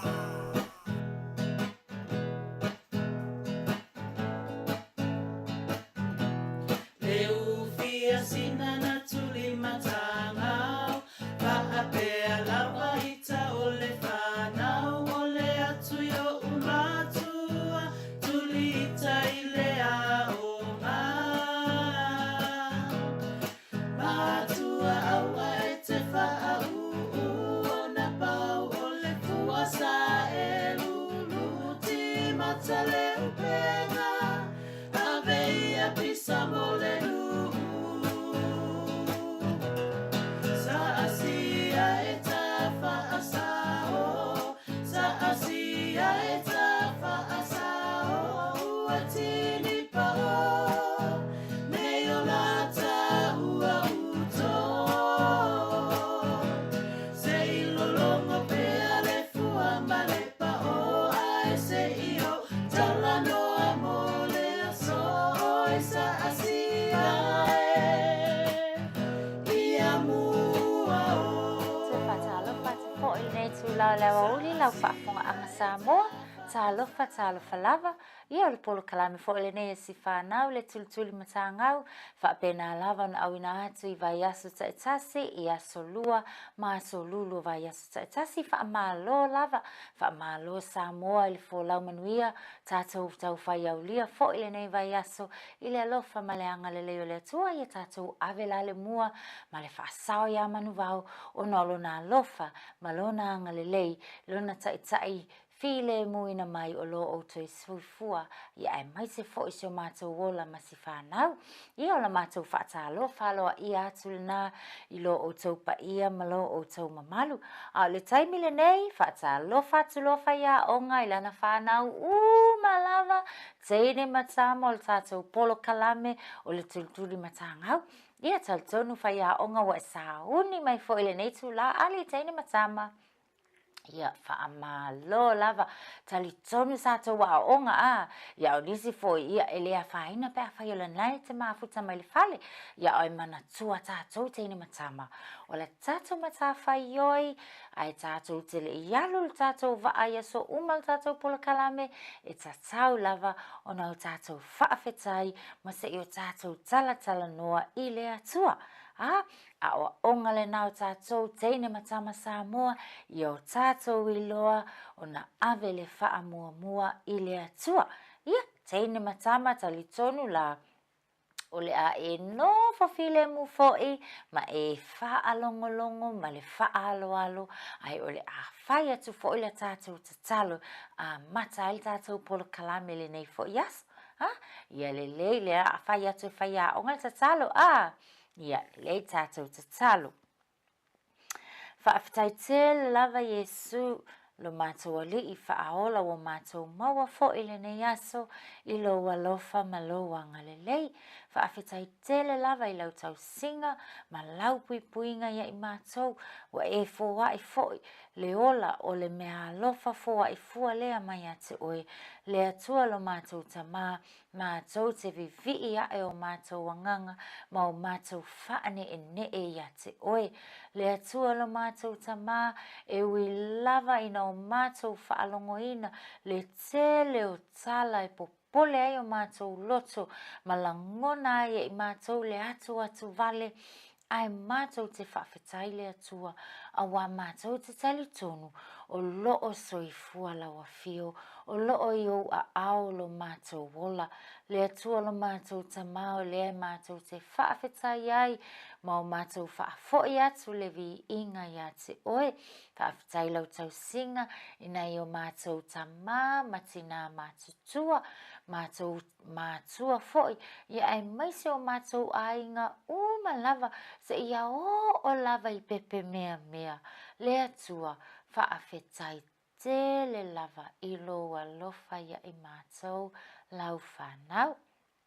Mātou te talo, whaafetai lo wanganga pa ia, o lo fesoasoani, ma tauto o luaina pia I mātou, whaamole mole le atua lo mātou tama, whaamangalo I mātou uma, e tofu mātou uma mai ngoa, e whaapena o na taito atasi I mātou, I luma o lau sila whanga, le atua whaamangalo I mātou.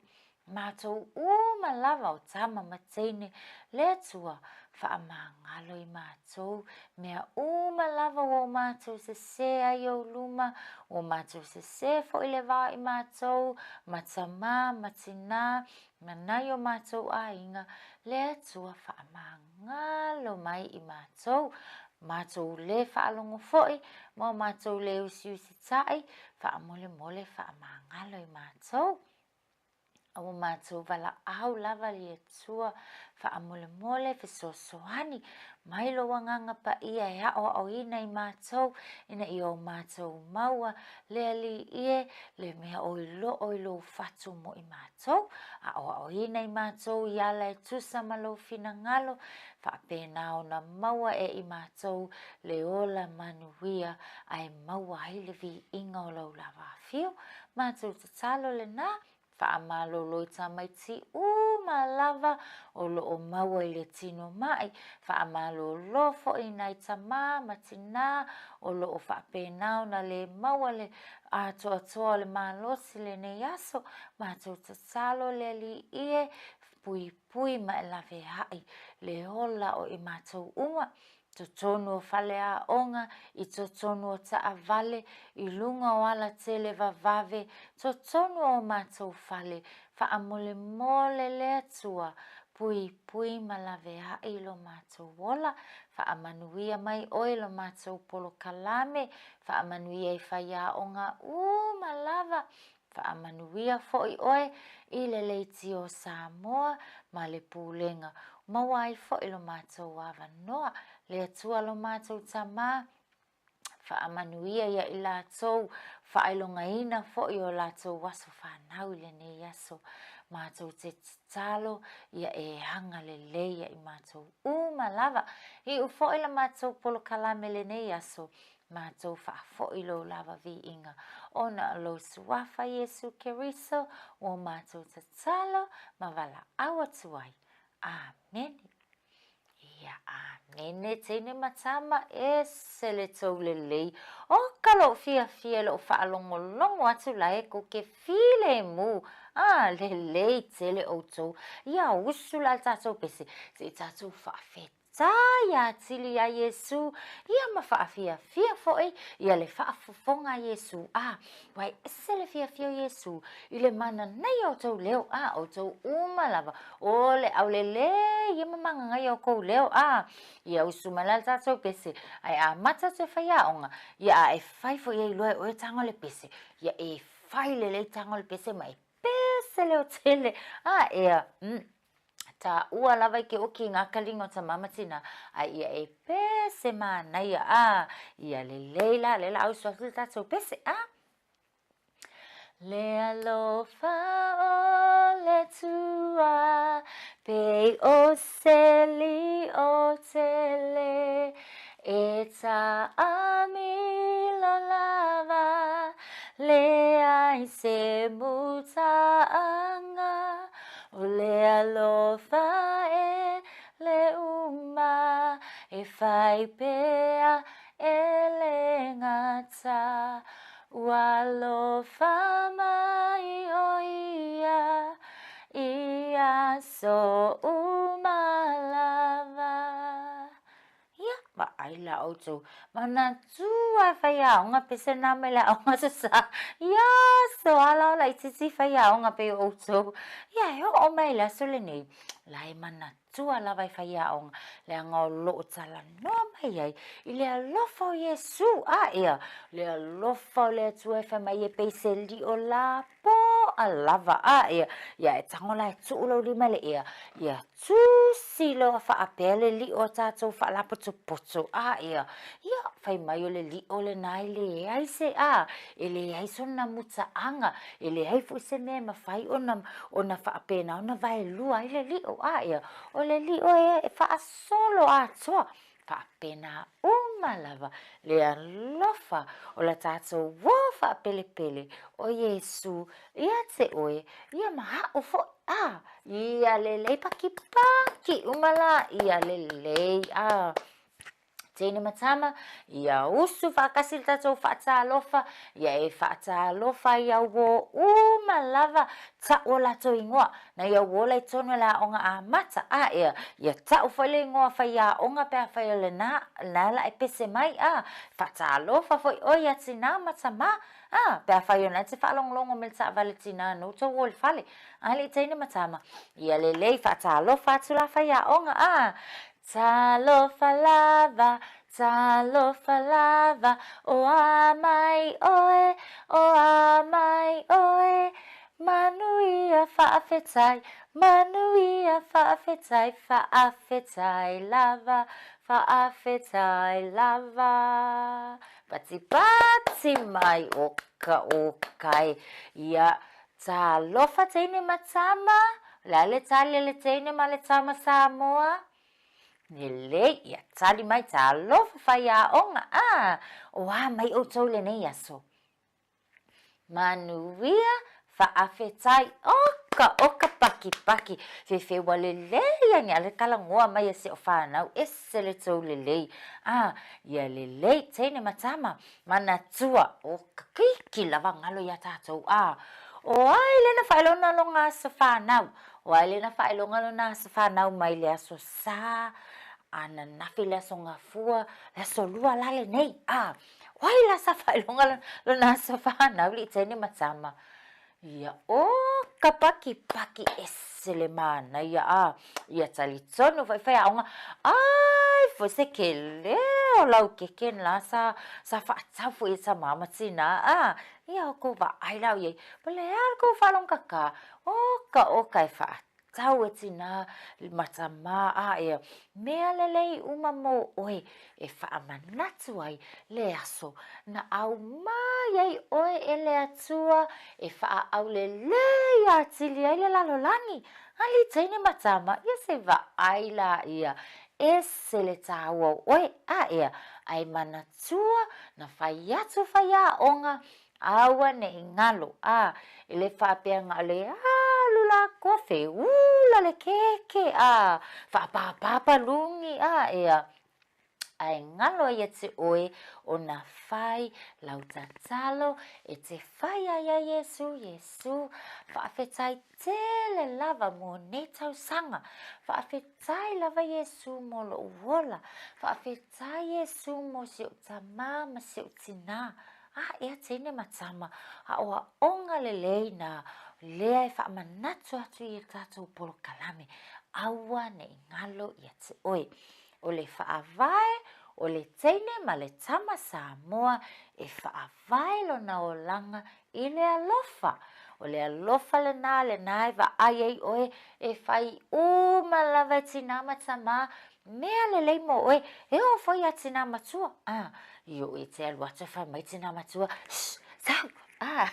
Wai whapena tina matua mai. Sau fwoi o seo kama.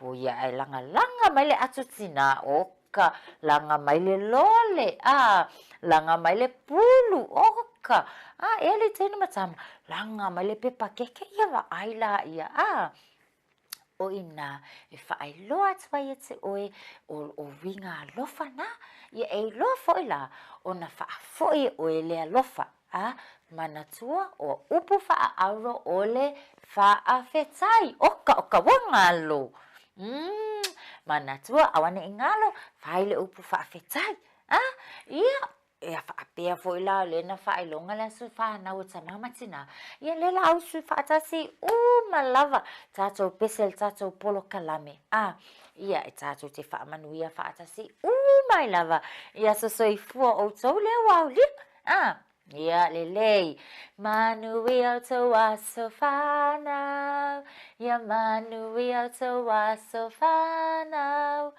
ia manuia tau aso whanau whaamanuia le atua feula keke yeah hip hip hooray hip hip hey paki umatsato teine matsama esele kolelei ia whaamalo tui whaamanuia atu tātou polo kalame ia te o tau umalava wau lia foi ma whaelonga ina o tau wasa soifua e au fia e foi matama matina o tangatou umalava ia lelei teine matama tātou le mawhai na sila mai tātou polo kalame ma mai moa mai ia wa se fo iwa ainga lau whai aonga ine nei fo ia wa uli ali teine matama ni o ia ona wa mawhau whai aonga se ia tātou tala noa i ta umafa e ono tātou mo tātou ta maiti tātou teine matama le te tono la onga mata ona wa yai fo iana isi uwola onga mata fai maitina te loa oila sungal fai onga se wa faale tonu ale tama ita i leo sina wa ufiwe fai atu e sawe no foi lalo le tai au e fai na ti ai fai maisina e mana oile kuisi le ka kongo le ka poki o ka se whaale tonu. Ale teine matama. Ia lelei. Nea lawa tau ma whaiwhai a onga. Se i tātou toe tilo. Ma toe wha manatu. Po o wā. Ta o mawha e ta tau. Mo le tene. Ma le tamale lea onga a mata. Ea. O te tali tonu fui. E wha mama a venga fui i ati nā mata mā. Awa I lawangi e koe kangi whai meike manga o le pankeke lei o ia McDonald's. I le tae au. Wai eisi wā enga ngai o mai puia. Whai watu wai mai le tae au. A lenga alu siti nā se wha tau ma le pankeke ma le McDonald's. Lawa kangi ai o kas wha le tonu. A le taini matama. Ia ai o tātou. Whaalongo le lei mai lava. Lea lala tātou tala noa. Ea. Wa mana ia le fe lanu ai o le lau a whaia o nga le nei tai I le nei awa uli. Ai se I tau ma whaia tu whaia o nga toi wha manatu atu lava ia tātou. O tā o mawha lava ia e fi tau I le lei. Fe tau I le lei ma George e tau Celtino George wa lai tō anga George la kapi. Ia wha pena fo ia Ashman o Isaac. Ia o si tau sala leo I velta o tātou uma o Arabella o Athena mai. O le tō tele o tō uma o tala le lei se va ai.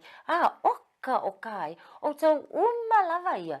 Ia tanga I mai lava la tātou se toi wha manatu atu. La tātou ato mea ai ato tau mawha. E te sa vali ma oile a onga.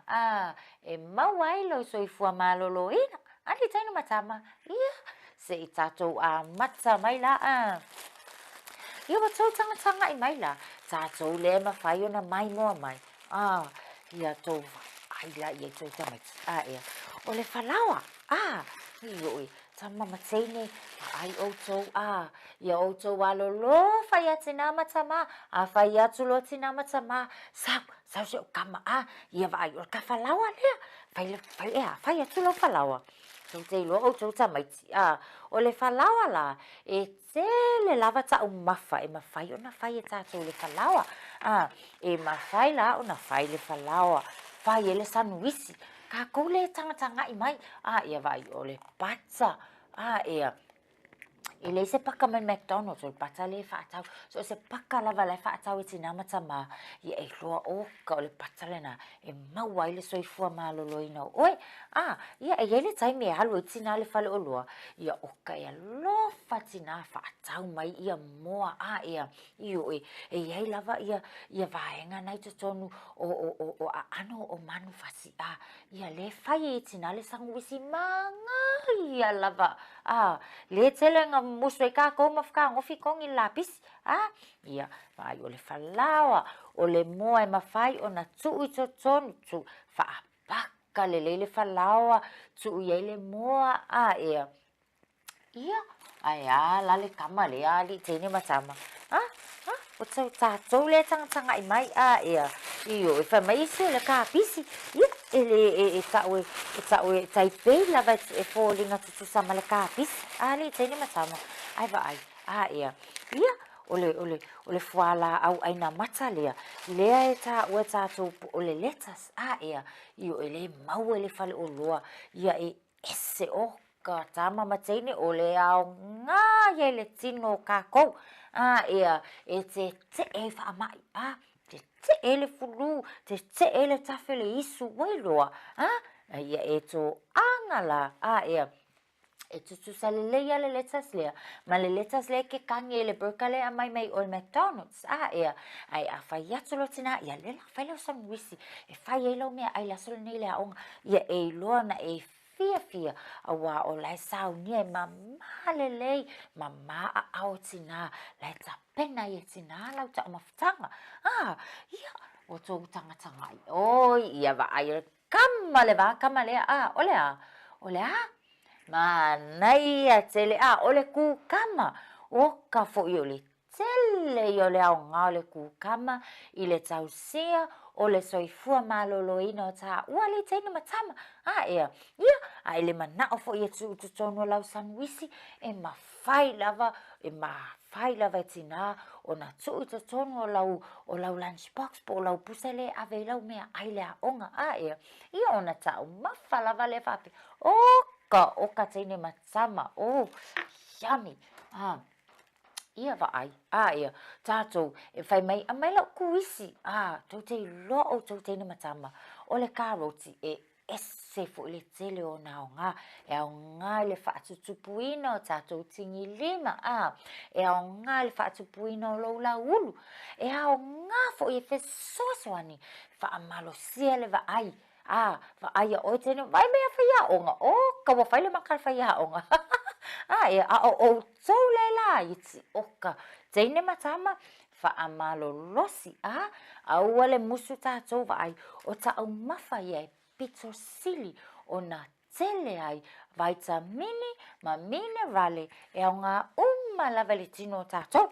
Ale teina matama, ia vai wa ia le karoti oka le māngaia o le kako lunch le la ave e le aonga. Ia vai tama le o le ia vai oka fai mai le pese le ska mai kiki la u apu manaia. Yum, yum. La u apu, manaya. E manaya malele. Elele, molo utinone. Ia vai la. Aua ne ngalo le apu a teine matama. Aua fo inge vakule apu ai kia i koke loa oi. To a tele nei tamaiti. E le ngafatia o na maua se apu. O oele teine ma le tama le so I fua matupu New Zealand vate tamama tina le apu ia po fea fo I lava se tunu o le nai te maua mani tatou fasalaunga aua nei faa mai mawina ia e puti lelei ma ia faa o ngā ma le tatau e au ngā lo so I fua maloloina kele faa mai ai ala lea ia va ai tatou moli pula o le kele o vitamini kamale o le moli e fusu mal wha mai e mawhai o na fisosoani e pui mai le tino tātou mai le awhia wha mai kele wha mai nei vitamini ia wha solo mai le pito lea ia teine matama o tau tanga I mai ia vai o le isi fo I lea oi ese le manga ia pei o le siamu ale siamu popo ia ai fo la le siamu le e mawhai lava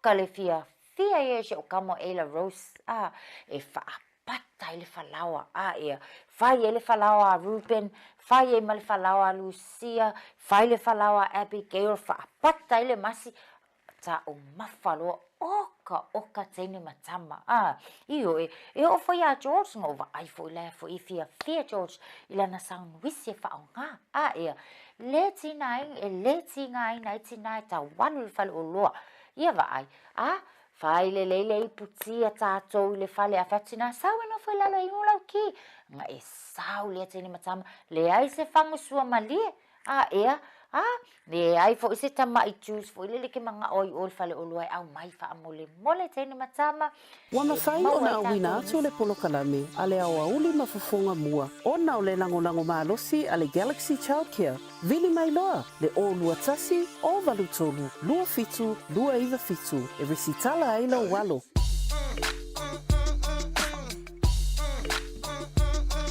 Ole antulanga whautangile whaletui ia Natasha vai lua o le sia ma poloka lame o le tuli matanga o le ringa o le matango fio le aso lulu.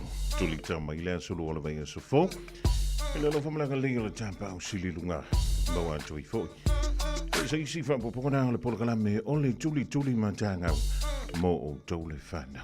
Ia Samoe, o tau lunga atu dama le tautu.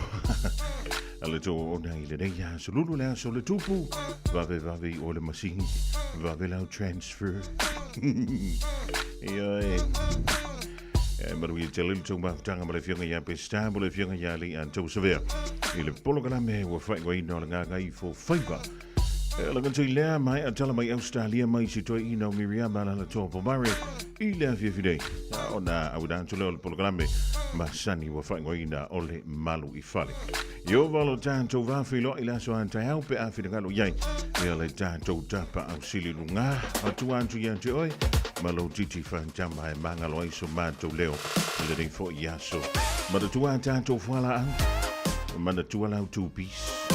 Ia bo lau 3 piece. Ia bo lau 4 pieces. Turungan tu ala whawhiwhianga mai a Mr. Cowboy. Funga mua le rei aloha te lean tu soifua.